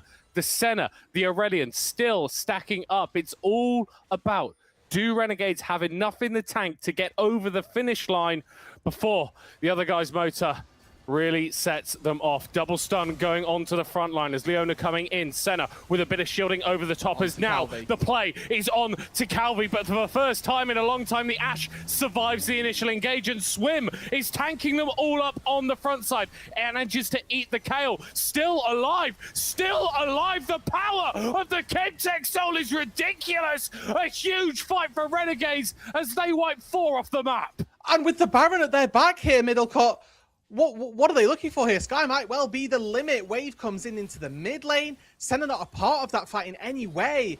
The Dawning Shadow came down, but it wasn't able to be the difference maker here. Now with 5 members strong, Inhibitor feels like the formality, and it might actually be too early in the game for them to end. The Nocturne is up in 5 seconds. Doesn't have that ultimate, so still just going to be the Senna providing the defense. Inhib Tower is going to be falling down. 4 seconds on the Aurelion Soul. Renegade, they've got the structures, they've got what they needed to do, and now they need to get the heck out of dodge. Yeah, our rifle spawns, doesn't TP anywhere. Potential TP to some of those control wards could have been disastrous on either side, but it's again, Middlecourt, another game here on the British Forces broadcast service where we are absolutely exhilarated. And still, even down an Inhib, even down a Soul, the scaling potential of UVG is causing me so many more questions than I thought I'd have in this game. I don't even care about the gold lead. It's the pure power of these champions. Once they get later, they are just that bit better.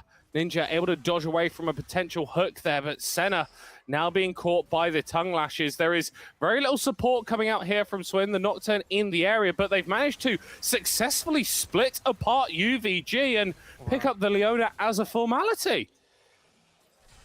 Now pushing on that top side, Abyssal Dive goes in, Q connects. Exhaust onto the Senna. She should be a lot slower than she seems to be at the moment. Yeah, Swifty's cleanse not even used there, which, you know, well, sure thing. Able to just sort of walk away using the darkness, but Wave being pushed in on that top side by Jose. With the Baron still at their backs, just now wears away. Hitting onto this tier 3 turret might not be so easy with our rifle there. Just needs to put the E down and start to breathe on some minions, and yeah, that's about as good as that siege should go without the Baron.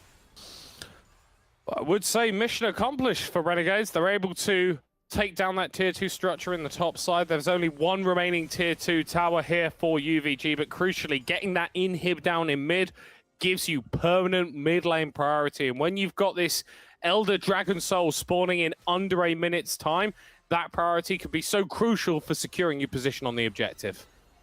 It can. I think that next objective, as you're highlighting, truly going to be the big ticket, the deal breaker here, whoever secures that. And imagine as well, let's remember how we got here. Omega Ree with the hero play 4.5 minutes ago to secure the soul. If that doesn't happen, we're having an entirely different conversation right now about the soul spawning, maybe. And, you know, the Baron might not have been taken, and the whole trajectory of this game completely accelerated by the Shen in the jungle having a massive, massive steal. In terms of gold across these carries, notably in that mid lane, our rifle quite behind on gold relative to the rest of the team. Really not doing too well with that, and needs to get funneled a little bit more money before this Aurelion feels truly sort of insatiable. But looks like there's a very mismatched priority right now because the dragon has spawned. The elder is. They are hitting the elder, guys. They're just gonna get this. There's no contest at all.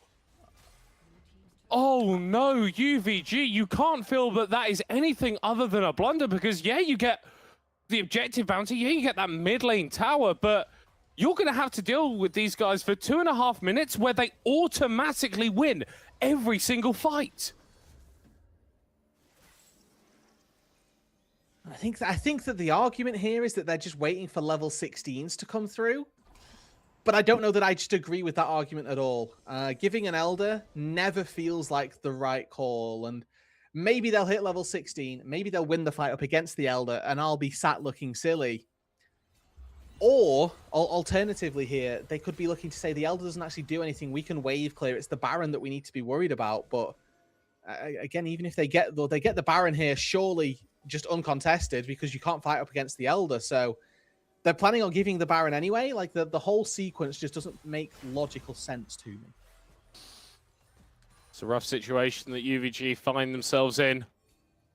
You have to say it's a casket of their own making. We had so many questions about the composition, and whilst the game has stayed close, the scaling has, as of yet, not proved to be too impactful.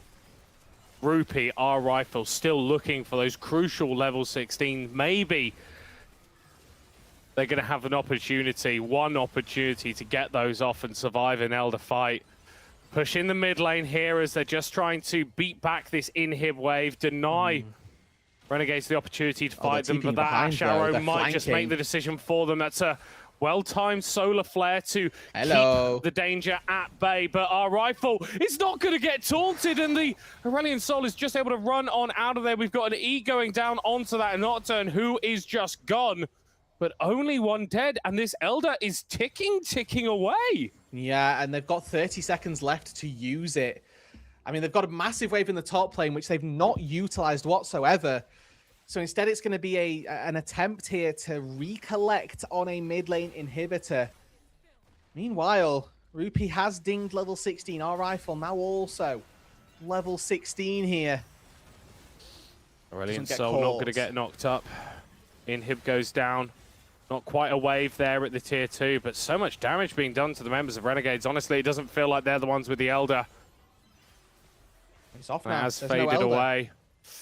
They've still got that Baron. They're still empowered for this push, and they've still got a fair bit of range. There goes the Aurelion Soul ultimate. So much damage, but not enough to dislodge them from this push as of yet. Here comes Rupee. Solar Flare not securing a stun. Flay goes out, but the Leona is still able to go in. Zonya's preventing the death of the Mel, and the Eat keeping her alive even longer. Feels like it's been the story of this game quite often. Fights that are on a knife's edge. And that's the big skies descend. So for Aurelion Soul now, you have to work your way back through the Stardust to try to get that massive AoE ulti, but it does hold the line here. You know, they've got Baron for another minute. Maybe they'll be able to make a final conceited push into that top lane, but the mid lane inhibitor had been down for the last sort of 5 minutes or so. It didn't really do anything for the Renegades' ability to close out this game. I tend towards UVG being quite happy with how this sequence has played out. They gave the Elder. They didn't lose the game. They gave the Baron. And they've only lost one inhibitor. Looking at the build paths as well, Yes, the Tom Kench is very scary. Yes, the Shen, 4 items, very scary. But importantly, Jose, Calvi, your third item, GA, just to try and stay alive for the Ashe, the Mel. Honestly, the most heavy-hitting member on this team. Final push into that top side, though. 20 seconds left with that Baron. Inhib Tower is going to fall down, but you can see the amount of damage that Swimmer's taken just from existing around the Aurelion Soul. Would love to see if we can get a soul check on the center, because could be pivotal in this upcoming fight. A little bit of split focused here from Renegades. You've got Omega empowering that wave in the top side. A little bit of a shove in the mid lane, and then obviously that tier 2 still standing in the bottom lane. A little bit easier to pick up as Rupee is potentially overextended here. The Tom Kench will get stunned. The flash has to be burnt to get away from that tongue lash. So still, UVG in a trepidatious position. They're able to catch out the Thresh, lock him down, stun him up, and shut him down. Flash away there from the Mel, but here comes the Aurelion Soul going into the midst of everybody. He's going to get eaten up here by the Tom Kench, but he is being cut through. Able to get the shield off just in time, but it's not going to be able to keep him alive. A shutdown secured by the center, and now Calvi on the run. Big shield coming out from the Shen, who's been pushing in the top lane the entire time. Able to get the taunt down onto the Kayle. The autos don't do damage in that zone of defiance, and the Leona is now being chased down. The scaling was still not enough for UVG, as the Senna is the only one left. I mean, it's possible here that the Senna can perform a miracle. 1 versus 3 with barely any Nexus turrets left standing. One of them is going to fall regardless, and Re now pushing Calvi with them. 1 auto onto Jose, and that guy just falls over. But the auto will not come through in time. The Nexus is going to be a bit of a slow job to take down, but take it down they will. Renegades upset UVG and take the first game of this series. And yeah, they just sat back waiting for that scaling to happen. Ultimately didn't happen in time. And it's dark really early, isn't it, dude? Nocturnal on the desk. and ultimately here, for these two teams, it's just a little bit atypical. It's not quite what we would have expected. You know, UVG came in, the expectation was that they'd be absolutely fine. They played this scaling composition, they played this incredibly disrespectful composition that we called it. And that was their reward. They didn't get to scale, they didn't get to play the game that they thought that they were going to, and they ended up losing. Yeah. That's what happens, but I mean, massive credit needs to be going to Swim up on that top side on the Tom Kench. Just doing everything that that champion can do and needs to do, diving into the backline in fights, going so low, but able to persist. That Chemtech Soul proving to be massive in those later fights. A little bit of damage resist, a little bit of more damage done can be game deciding. And I think, honestly, it was this time around. For UVG, sort yourselves out, guys. You can't disrespect Renegades. That's patently obvious. Coming into game 2, we want a draft that doesn't just need to wait for 40 minutes in order to be useful. We want proactivity. We want you to be dictating the pace of the game, because those fights were close. And if you had a better composition, I think you could be looking at a game victory here. Absolutely. That's the goal for game number 2. Let's try and find our first draw or second draw. I think looking at the results that we had elsewhere, we have had a draw thus far. Yeah. I don't understand how you've managed to we've lost even more of you. Well, right, we're gonna go and have a conversation with the photons. We're gonna get that on so you can actually see our faces. But then we'll be back after the break for game 2. You do not want to miss it.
Welcome back to the British Forces Broadcasting Services Pro League. We are in the midst of a very entertaining best of two series between the Renegades and UVG. If you've only just joined us, then where on earth have you been this evening? We have had some wonderful League of Legends, but I'm sure that our fourth and final game of the evening is going to serve up a treat. Rude Dude, what a game one. So much to talk about. Where do you want to start? Hey, you know what? You reap what you sow. And you know what? They sowed the seeds of disrespect, and they were ultimately disrespected, right? Like, for UVG, they played this game that led everybody to believe the Renegades have never played League of Legends before in their life.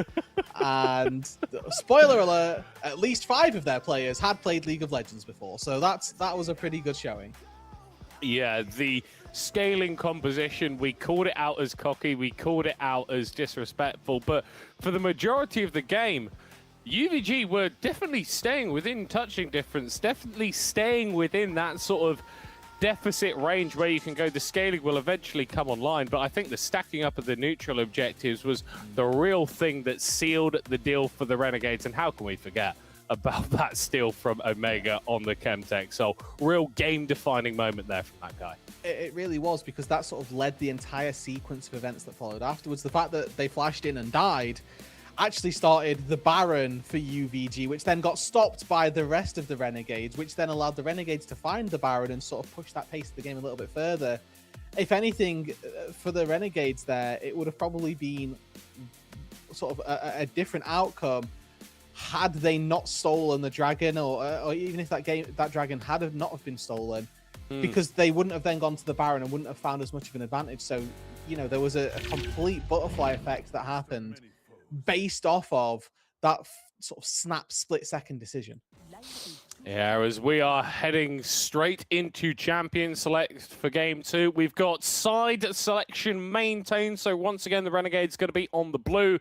Once again, our UVG going to be on the red side. Thank you so much for production for getting those logos on nice and fast for us. I'm imagining, Rude, that we are going to be seeing something different from UVG this time around. Not just because of the Fearless, but because I feel the overall approach to draft was that word, as we've been saying, a little bit disrespectful. Yeah, this is the okay. All right, fine. We hold our hands up. We did a silly in game number 1. Let's make sure that we don't repeat history here for game number 2. And I mean, that's the expectation here. Obviously, UVG come into this as our 5th seed for the tournament, whereas the Renegades themselves actually the lowest seeded in this group, seed number 9. So the fact that they found a win here will be pretty darn impressive for them. Obviously, by the end of this week, so the start of next week, all of the teams will have played all of their games through the group stage. So they will be looking at the division play, and any win that they can get is going to be very, very important. I'll tell you what, once you come to those sorts of division plays, it's always interesting to see sort of what's been going on in the other group, because I know from casting these sorts of tournaments that you tend to focus on the matches that are in front of you. But then if you look on the other side and you go, hold on, how did the 9th seed take a game off the 5th seed? What do we need to think about there? It can provoke more questions, and it's one of the reasons that I like this format so much. Is going to be Jinx locked in first here for Calvi, who had a bit of a quiet game, bit of a rough game on the Ash. Hopefully he's not going to be building GA 3rd item this time around. And in fairness to Calvi, I don't think it's their fault. They just had to play versus champions that outranged the Ash for the entire game. So Senna, the Aurelion Soul, the Kale as well, you walk up to them, you just die. Then if Noxen gets on top of you, you also die. So it was pretty disastrous from start to finish, just in terms of the players that they were trying to play against. Rudy, did you say that Calvi had to play against champions that outrange him the whole of last game? Yeah. I think he's going to have to play against champions that outrange him for at least this laning phase. Yeah, it's looking that way. With the Caitlyn looks locked in down on that bot side, the good times aren't coming any sooner, it looks like. Maybe a Lulu gets locked in here as an effort to offset some of the early power that this Caitlyn Lux duo is going to have. But it's a pretty big ego pick into the jungle for Ree here, taking the Viego. I like to see this. And what this already tells you is if we find the first kill, then we are chilling. If, however, we do not find the first kill, these fights are going to be really difficult. And because of those resets that are built into those kits, if the Viego gets to possess the body of the first target, if the Jinx gets excited, that first kill is ultra important, and I actually love Zac as an answer to Viego for that exact reason. You don't get to possess the body of the Zac if you take him down into his passive form. Yeah, and also he just causes so much disruption when that Viego jumps in. So often the Heartseeker strike will not end up being a finisher, but just allows Viego to get closer to that backline. And if you're having to deal with a big blobby Zac bouncing you around everywhere, a lot harder to actually lock down those targets and get the kills that you need to get that fight going in your favor. I will say, though, I think that the Nautilus is sort of the perfect pairing to have with two reset-based champions. Yeah. I don't think there's another support that offers as guaranteed an engage as this guy in the bot lane.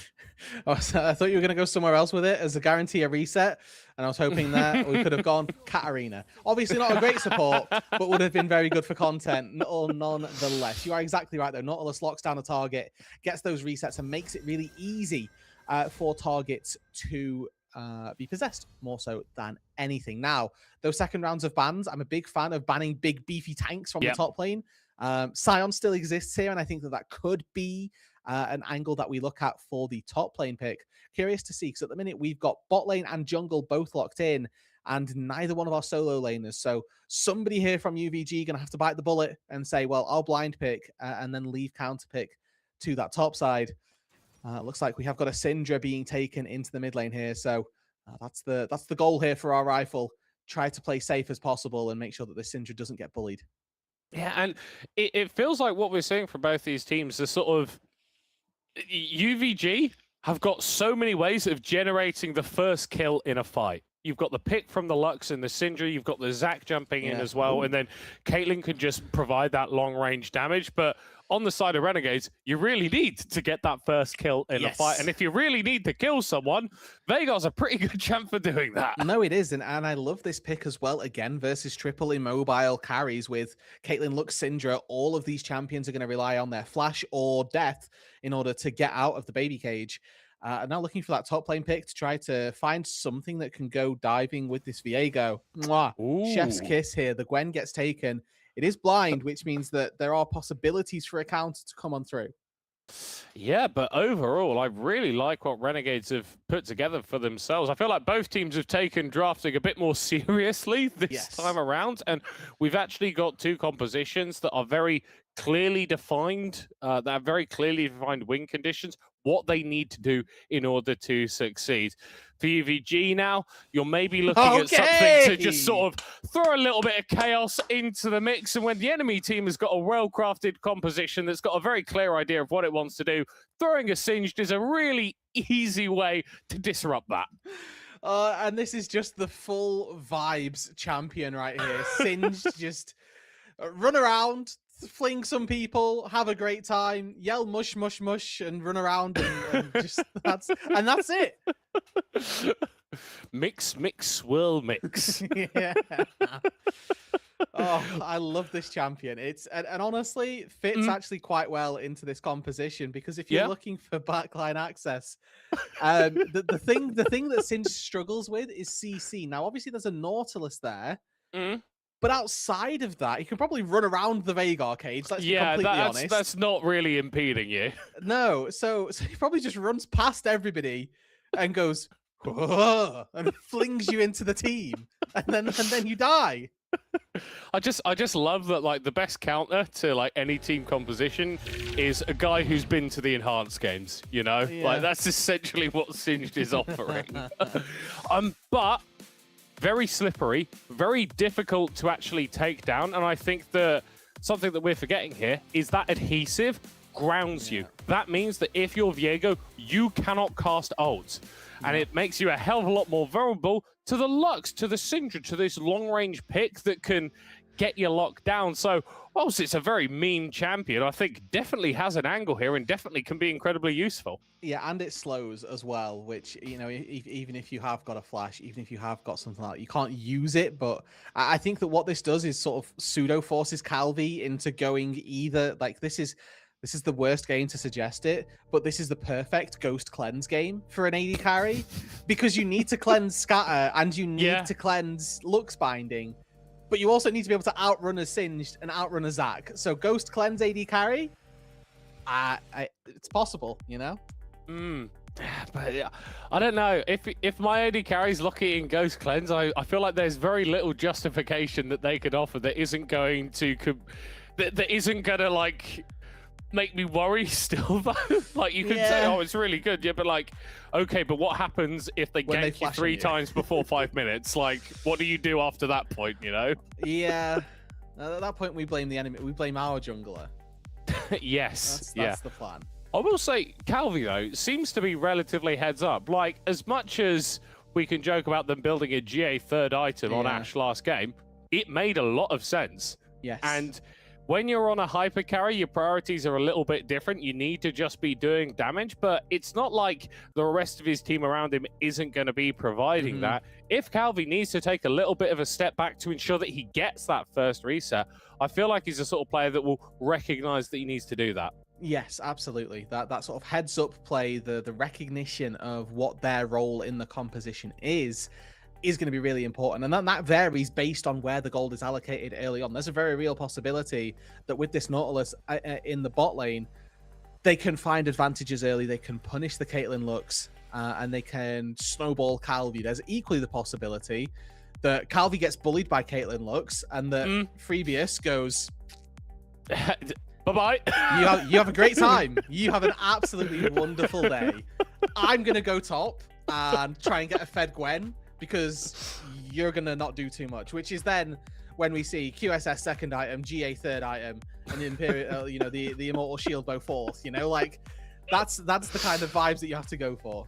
Oh, I feel like when you start playing League, you've form some memories in those early games that kind of stick with you. And one of my oldest memories was playing Blue Ezreal back when League of Legends was proper League of Legends.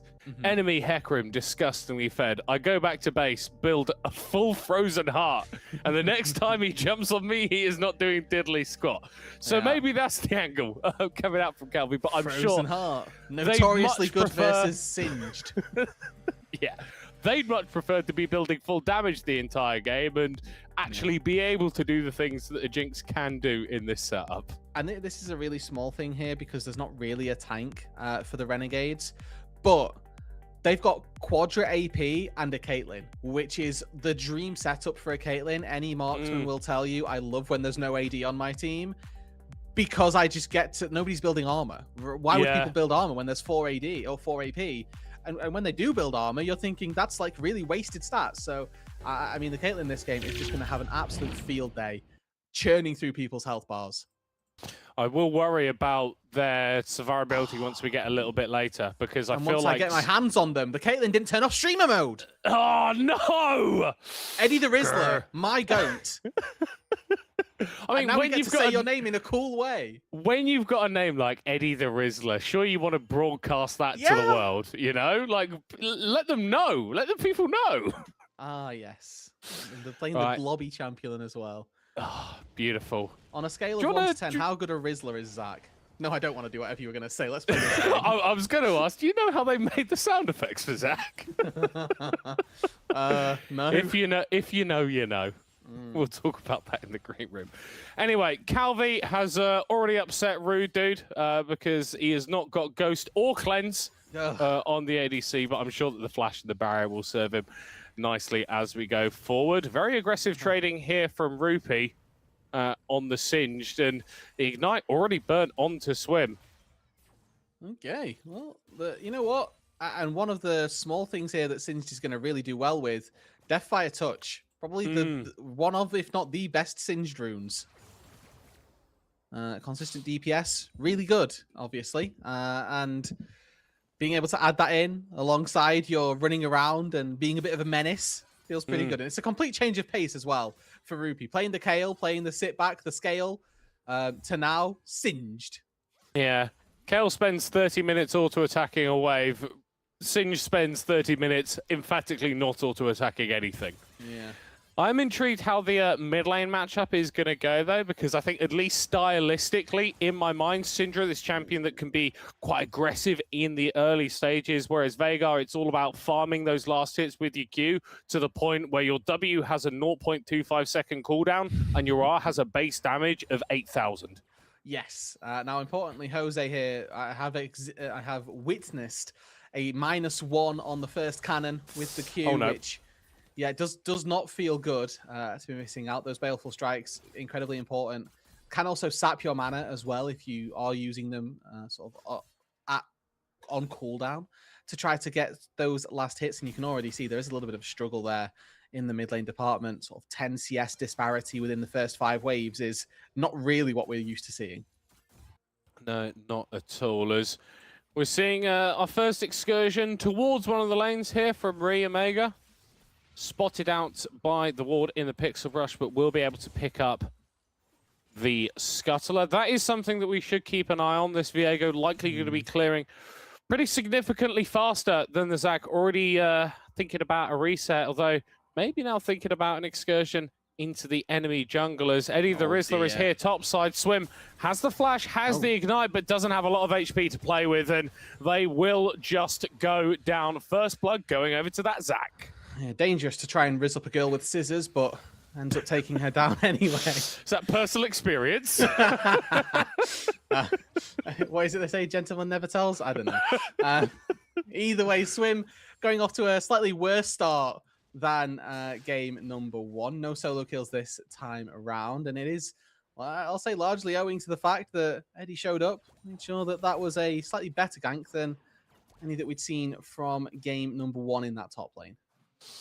Yeah, Jose playing towards the bottom side of their lane, so less at risk of the Zac. Something you always need to be careful is the weird angles that the Zac can approach from, jumping over walls that you thought it was impossible to get ganked from. Spoiler alert, you are being attacked by a great big green glob of goo.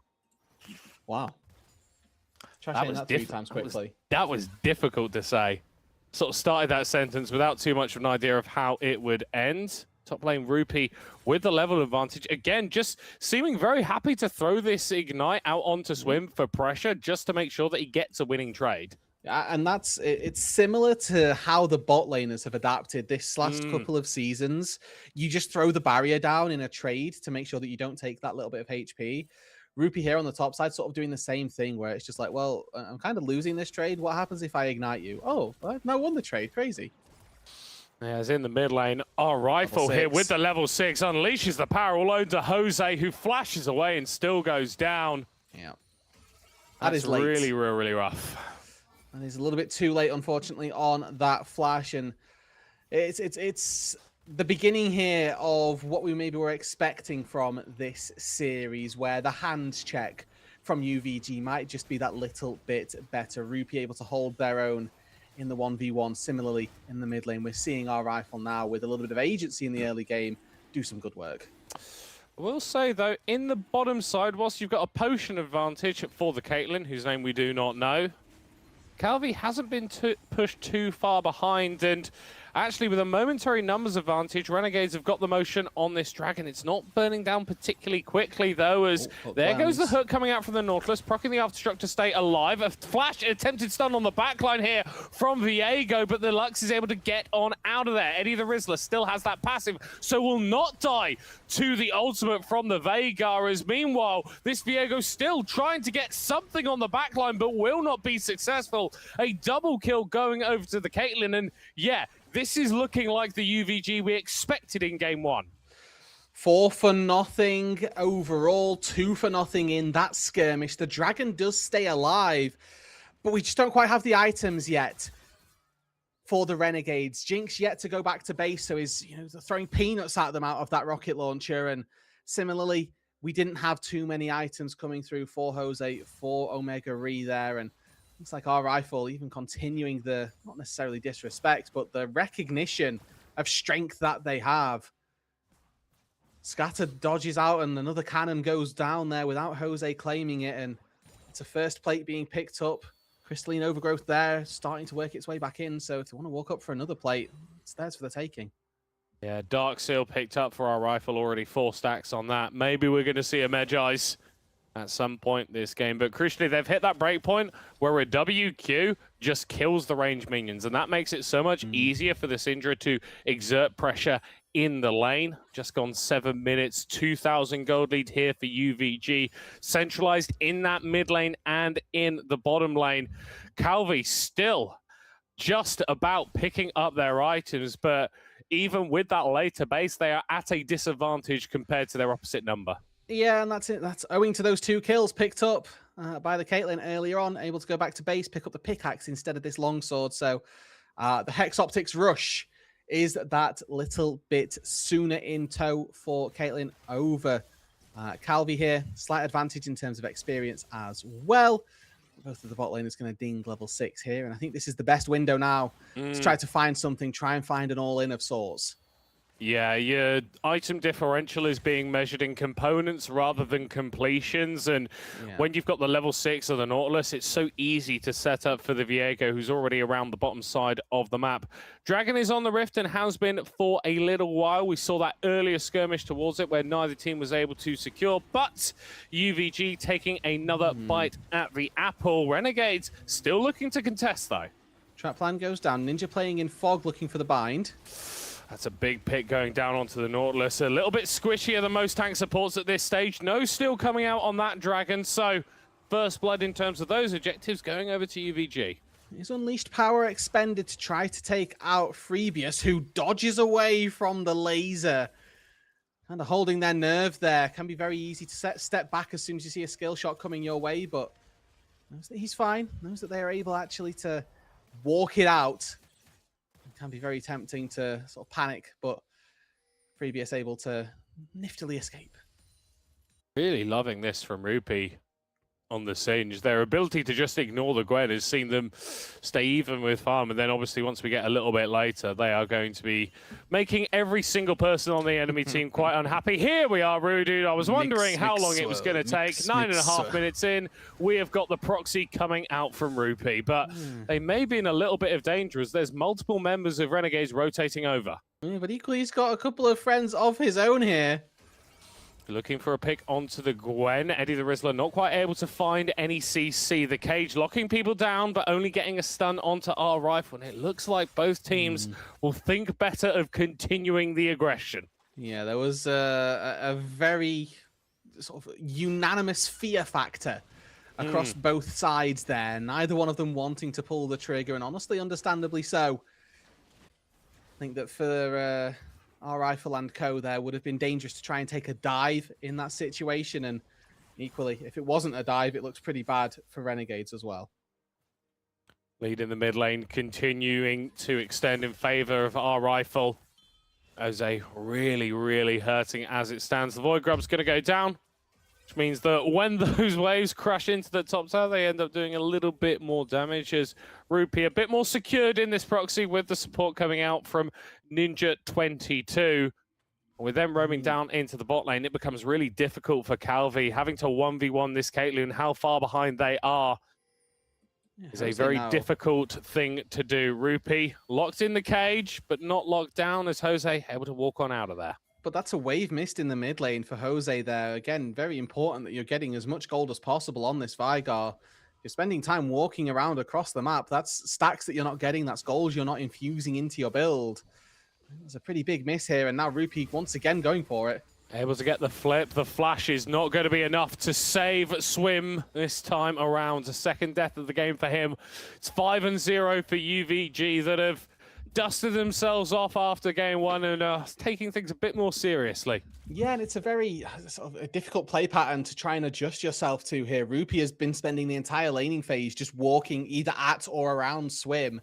So recognizing whether or not they're going for a flip is genuinely quite difficult as a unleashed power comes out from our Rifle into the mid lane, not able to find his second solo kill onto Jose. Flash forced out of the Vigar all the same as its gold continuing to grow. Looking for something here, though. There's no flash available for the Syndra. Able to get the statter. The stun doesn't come out from the Viego, but he's able to get the ult down and the shut down. A load of gold desperately needed for Renegades picked up, and he's even going to be able to take away a few of those minions in mid. Yeah, you know, you get the wave, Jose, you can have the plate. That's the compromise there. Not like the Vagar wants minions or anything for any particular stacking purposes, but... No, not at all. I mean, I do think if we base our knowledge off of game number one, it's the top side where the carries truly are. With the sort of Hail Mary hero performance from game number 1. So getting gold onto this Viego feels like one of the best pressed places that they might be able to expect success with. Yeah, with that Kraken Slayer completed, it's a lot easier to get that initial kill. It might be difficult to do against the Singe, though, who is level 10 and reasonably tanky, especially once you pop that ultimate with the Insanity Potion. And yeah, without reliable lockdown here on the side of Renegades, it's very difficult to actually stop the Singe from just doing this proxy. Again, it's going to require Freebius coming on up. Ninja dodges out of one scatter. We'll see. Or Zap, rather. Doesn't look like Calvi's going to step too far forward and does get the base interrupted, but this is more minions being denied, more experience being lost, and every time Eddie cancels that base, it's further applying the pressure down onto this bot lane. Yeah, Zach is able to move in a little bit here. Ria's in the area, does have a level advantage as well. Oh, don't hook in there. Oh, no. Oh, they've gone forward. Calvi able to flash away. The depth charge is going to be used, but that's first kill of the fight going over to UVG without any real damage being done to them. Rupee is going to be TPing in and just going for the dive underneath the tower. Calvi recognizes that's the safest place for them to be, but they aren't able to find their way on over. Reed just looking for a kill, looking for anything right now, but he's grounded. He can't go for the engage. He finds the reset, but he won't find much more. A killing spree for the Caitlyn. This Viego is doing all he can, but it's not enough. And a solo kill in the mid lane as well. Our Rifle finds the second one of those back up to 2 stacks on that Dark Seal. This is giving free time over to Swim to try to claw back an advantage on that Gwen. And again, being immune to any sort of spells that are coming your way, especially up against that Scatter the Light binding. Gwen here can do good work to get into that backline if left unchecked, but it's a big if. And Swim thus far has struggled. Might not even be able to get away from Rupee here, who does have Flash up against Swim without theirs. They are going to go for it. Load of damage being done onto the Gwen, and yeah, they don't have enough of a response. Another kill. The solo lanes from UVG have really brought the pain onto Renegades in this game too, who have been left, well, lacking. Completely in contrast to our first game here. Oh no, Jose again in trouble. Oh, there's just very little that he can do. And it's a 4th kill going down onto that Veigar. The wave will fall, so the push onto the tier 1 tower is delayed somewhat. Really looking like they might come over to hold that wave potentially. I love this from Ninja though, getting the pick and then going into the enemy jungle. Where is this Viego? Where is the threat? Where is the only threat on the enemy team? UVG doing a much better job this game of recognizing what they need to do to ensure that the enemy can't get back in. And the best advice here for Jose is just to recognize if Syndra can scatter me, then I am in danger of dying at this stage. It's not a case of I need to get these creeps or I'm looking to try and get a little bit of farm. You need to start thinking about how safe you can be. And ultimately the answer is just not very, looking at the damage that is coming down. So you have to play at that range. You have to play safely. And maybe even invest into some Merc Treads. I think that this game, they've got an insane amount of value. Obviously the MR is going to be pretty handy, but there's a lot of CC as well that you'd be preventing coming through. Yeah, as Rupee is starting off a fight onto this Gwen. Potentially risky, but the enemy not close enough to lock him down. Herald going to be taken away by UVG. Continuing their sweep of these objectives. Still yet to lose a tower. Yet to lose anything neutral. Those 2 kills for Renegades. The only thing preventing this from being a perfect game thus far, and Swim popping that shroud to stay alive, but that Gwen needs to get back to base fast. As a charge comes through from the Herald, they're getting the pick onto that Viego. Death charge is going to come out. Multi-person knock-up, but recognizes that there isn't a reset available for them. Even when you find a good ult, even when you find a fair bit of CC, you're so far behind at this point that you can't really do all that much with it. Yeah, and 4v3 on this top side, now 3v1 for the time being, but I mean, they're just absolutely laying waste here. Caitlyn looks doing Caitlyn looks things, taking turrets, taking names, and doing so with absolutely no apology. Attempted engage here onto Rupee from Ree. Going to get the help of Swim, and it's a shutdown onto the Singe. The fact that this gold keeps going into Viego is very good, but if he's dying, it's going to be very bad. Able to escape on minuscule amounts of HP. Another unleashed power from our rifle, not quite finishing off the target. And it is a 2-item Viego here, that Kraken Slayer and Collector, so the Execute as well. From that Collector, the extra bonus needed to try to take that target just over the edge. A 1k gold lead for the junglers, which goes to show that across the rest of the map, it's not a 6k gold, it's a 7,000 gold for the carries here. As Calvi stepping forward into the face of the Singe. What are we doing? Cannot do that, standing so far forward. No mid lane tower to retreat to, and he wouldn't have even made it that far. A double kill for the Caitlyn. 13 kills to 3. And that gold lead growing even more so as once again we're seeing Swim caught out in the top side, throwing out the needlework, but not really connecting onto Rupee the way that they need to. The Ignite preventing the healing. They hit the wave, but they will hit the deck. As 2 could die in the mid lane, another dies in the top, and I'm not going to lie, Rudy, we've not even got a Baron on the board, but I think this base might be broken before then. Yeah, Caitlyn looks, again, just a very solid sieging duo, especially with the Infinity Edge already finished. Have to slightly credit Calvi here, hasn't fallen too far behind the curve, despite the 5 kills that are on the Caitlyn, and, you know, the deaths that have been befallen Calvi based off of all of these people that have been in their lane. With all of these turrets falling, all of these structures going down, it's so long before that Jinx is able to truly pop off, even if we get that first kill, even if we get that reset. Is it going to be enough? You know, probably not just yet. That's always the question, though, is if you get that reset, what does the rest of the fight look like? Do you take out the Singe and are able to run through the backline, dealing a fair bit of damage to the enemies? What does that look like? If you get that Syndra, you get access to the Scatter the Weak, multi-man stun onto squishies on the enemy team. What does that look like? But we're asking these questions, whereas UVG are providing answers right now. And they are providing answers in the forms of unreasonable amounts of damage onto the enemy. Hextech Drake secured, Soul in 5 minutes if the game goes that long. It's the 5th death of the game for Jose, who has fanatically not enjoyed himself. And Swim is able to take down Rupee. Very well played from the Gwen. You have to question, how many times does Swim need to do that in order for Renegades to get back into the game? I mean, a good few more. That was with every needlework going way wide as well. So it's a good sign that the Gwen can do that much damage without really hitting their spells, which, you know, I'm sure Rupee will take up with the Riot Balance team in their own time. And you know, you look at the bounties across some of the members here. If Eddie, our rifle, or Caitlyn die, then that's a good chunk of change going into somebody's back pocket.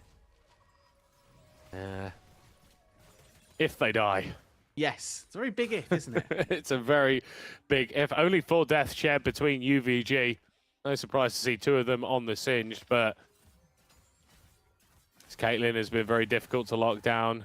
Ninja has also been staying out of harm's way for the most part. Stun going down onto the Zac. And you just can't even clear your own jungle. They were just waiting. You just can't even clear your own jungle. Sat in a brush, just waiting, knowing exactly the play that was going to be made. Oh, yeah, we've cleared the top side. They've seen us clear it. Let's go to the bot side and make sure that any attempt on the chickens are hard done by. Baron now going to be the prize. 20 seconds on a respawn of Ree. Feels like there's a necessity to contest. The game would just end if they don't. Double knock-up coming out from Eddie the Rizzler, recognizing the power of the turn, and the healing from the Zac is absolutely ridiculous. Ultimate going to be going down onto the Gwen, who's able to skip and slash away, but will get sniped down by the ultimate, and Calvi trying to 1v1 the Singe, but will not be successful. It's just that Veigar and the Viego left alive. The Baron is open for the taking for UVG, and I don't think there's anything that Renegades can do to stop them. Well, I may need some more heroics here. There is a Hextech gate, so there's an opportunity to go on a vision as you go through it. Rupee's low. No. Ree's dead. Oh, so, never mind. That makes things significantly harder. Yeah, I'd say so. Jose, no chance, no finding a way through. Nope. And that's a Baron secured. That's 4-20 here in game number 2. UVG showing that, well, actually, guys, we may have drafted disrespectfully in game number 1. You may have got one up on us. We've still got what it takes to put you in the dirt as well.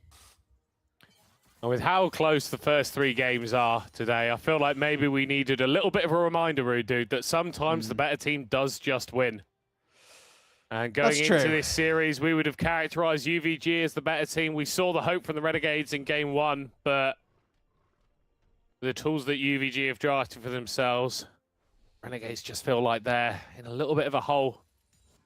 And the ladder to get them out, well, that's currently outside the hole. Yes, it's not been thrown to them, and ultimately that's how this game is going to play. They'll not be able to dig themselves out of this one. They're too far gone. It's too big a hole for them. It is going to be UVG throwing them a lifeline and sort of saying, hey, you know what, catch this, see what you can do with that. And if they can, then excellent, but the expectation here is that UVG should be able to close this one out. The Baron now at their backs for another minute and a half. Calvi needs to be so careful. Flashes away from Eddie, but with the Zac being locked down, maybe there's an angle here. Still taken low, but not popped into that passive form. There's a... Oh! I was going to say there's a reasonable amount of wave clear from the Jinx, but not at the moment. Top lane Inhib Tower is going to go down. Mid lane Inhib Tower soon to fall as well. Ninja pushing on the bot lane means it's a little bit harder to ingress further into the enemy base, but when you're taking chunks of people like that, the opportunities just open up for you. Mid lane Inhib down. Jose with a bit of a stun towards the top side, but they recognize they need to back away as this Inhib is being focused by UVG. Spells thrown into the Shroud. The Gwen able to stay alive, but the Lux still pushing that lane in the bottom. Not sure that they're going to need it, though, UVG. They might be looking for the end. Yeah, another scatter comes through. Final siege, final effort, final dive. And the Zac starts it off. Eddie the Rizzler bouncing through the enemy team as the skill shots fly towards them, dropped into the passive form as Caitlyn just keeps shooting people in the back of the head. A triple kill for them as UVG forget about game 1. We did a little bit silly there, but in game 2, UVG show their class and take the series to a 1-1. Yeah, and that is a demolition. That's what you expect, ultimately. When these two teams were going up against one another, we're looking at the seeding across both sides. 5th seed versus 9th seed. Coming into the day, you would have expected this to be a very one-sided affair. And that game right there, emblematic of why. Yeah. Yeah. When you can do stuff early on, when you've got lane matchups that you can leverage, the game becomes so much easier. And I think it's so interesting to see how Renegades were able to fight toe-to-toe when they had that innate champion power advantage. And even when we got later, they were able to make very good, consistent decisions in an even game state, despite the power that was building on the enemy team. But they got outclassed early in this game, and UVG, they never took their foot off the throttle.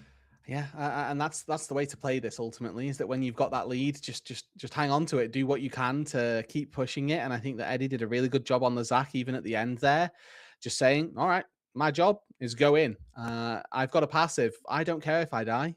We don't mind feeding over my passive for the sake of a one game, for the sake of an exploded Nexus, even just to buy space in those team fights, just complete recognition of what the goal was, what the job at hand was to achieve. And you have to give credit to UVG there, because that's the sort of thing that we need to see from them going into future weeks if we get to see more of them. Yeah, absolutely.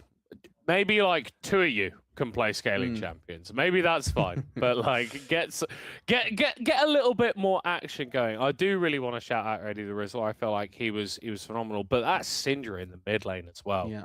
Just completely removed any sort of options coming out from Jose, and really the idea behind the composition here for Renegades in game 2, very, very reasonable.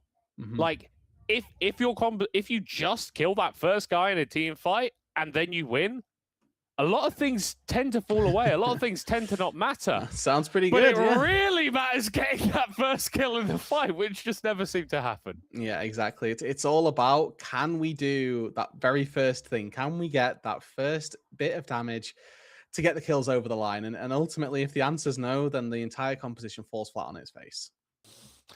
Yeah. Well, Rude Dude, it has been a very excellent evening of League of Legends, Agreed. I will say. I believe we are on the verge of closing it out, but have you got any thoughts from yourself, anything that's really stuck with you from today, and maybe some things to think about when we're going into the division play next week and we start entering best of 3 territory? Yeah, I mean, for me, this just shows that the teams at the top can compete with one another. Obviously, we had a really solid series, a good best of 2 between Lions and the Banditos earlier on. For you guys at home, if you want to find out more, find out how other fixtures, other results have gone on. Obviously, there's a lot of reschedules that happen in this group stage, but for the division play, hopefully we'll get a little bit more consistency. Either way, the BFBS esports website is the place to go. That's just bfbsesports.com. You can navigate that quite easily, find the results from the other groups, from the other games that we've not seen tonight. Again, there were lots of really big results that happened today that we didn't get to cover on stream. Notably, our tournament favorites dropped their first game. Yeah, so the real humans bleed. Yes, they do. which is good to know. And yeah, I think I'm going to be really excited to see what they can do coming out next week. I think we've seen some real heavy hitters. We've seen some real impressive League of Legends, and I'm sure that once we get into those longer formats, the best of 3, we can really start sinking our teeth into it. But that is going to be it from us. I've been Middlecott, joined by Rudude, co-caster on the desk with me, breaking down these games and having a whole bunch of fun doing it. Shout out to everyone behind the scenes. We've got like Tangerine, we've got Owen, we've got Affinity, making sure that all of this happens and all of this runs smoothly. And most of all, thank you to you for watching. We have been Middlecott and Rudude. This has been the BFBS Pro League, and we will see you next week. Out here, every millisecond counts.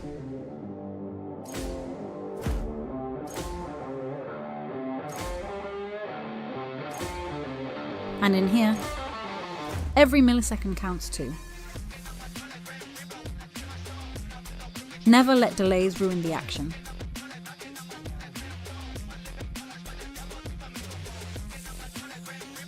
Upgrade your Wi-Fi to Wi-Finity.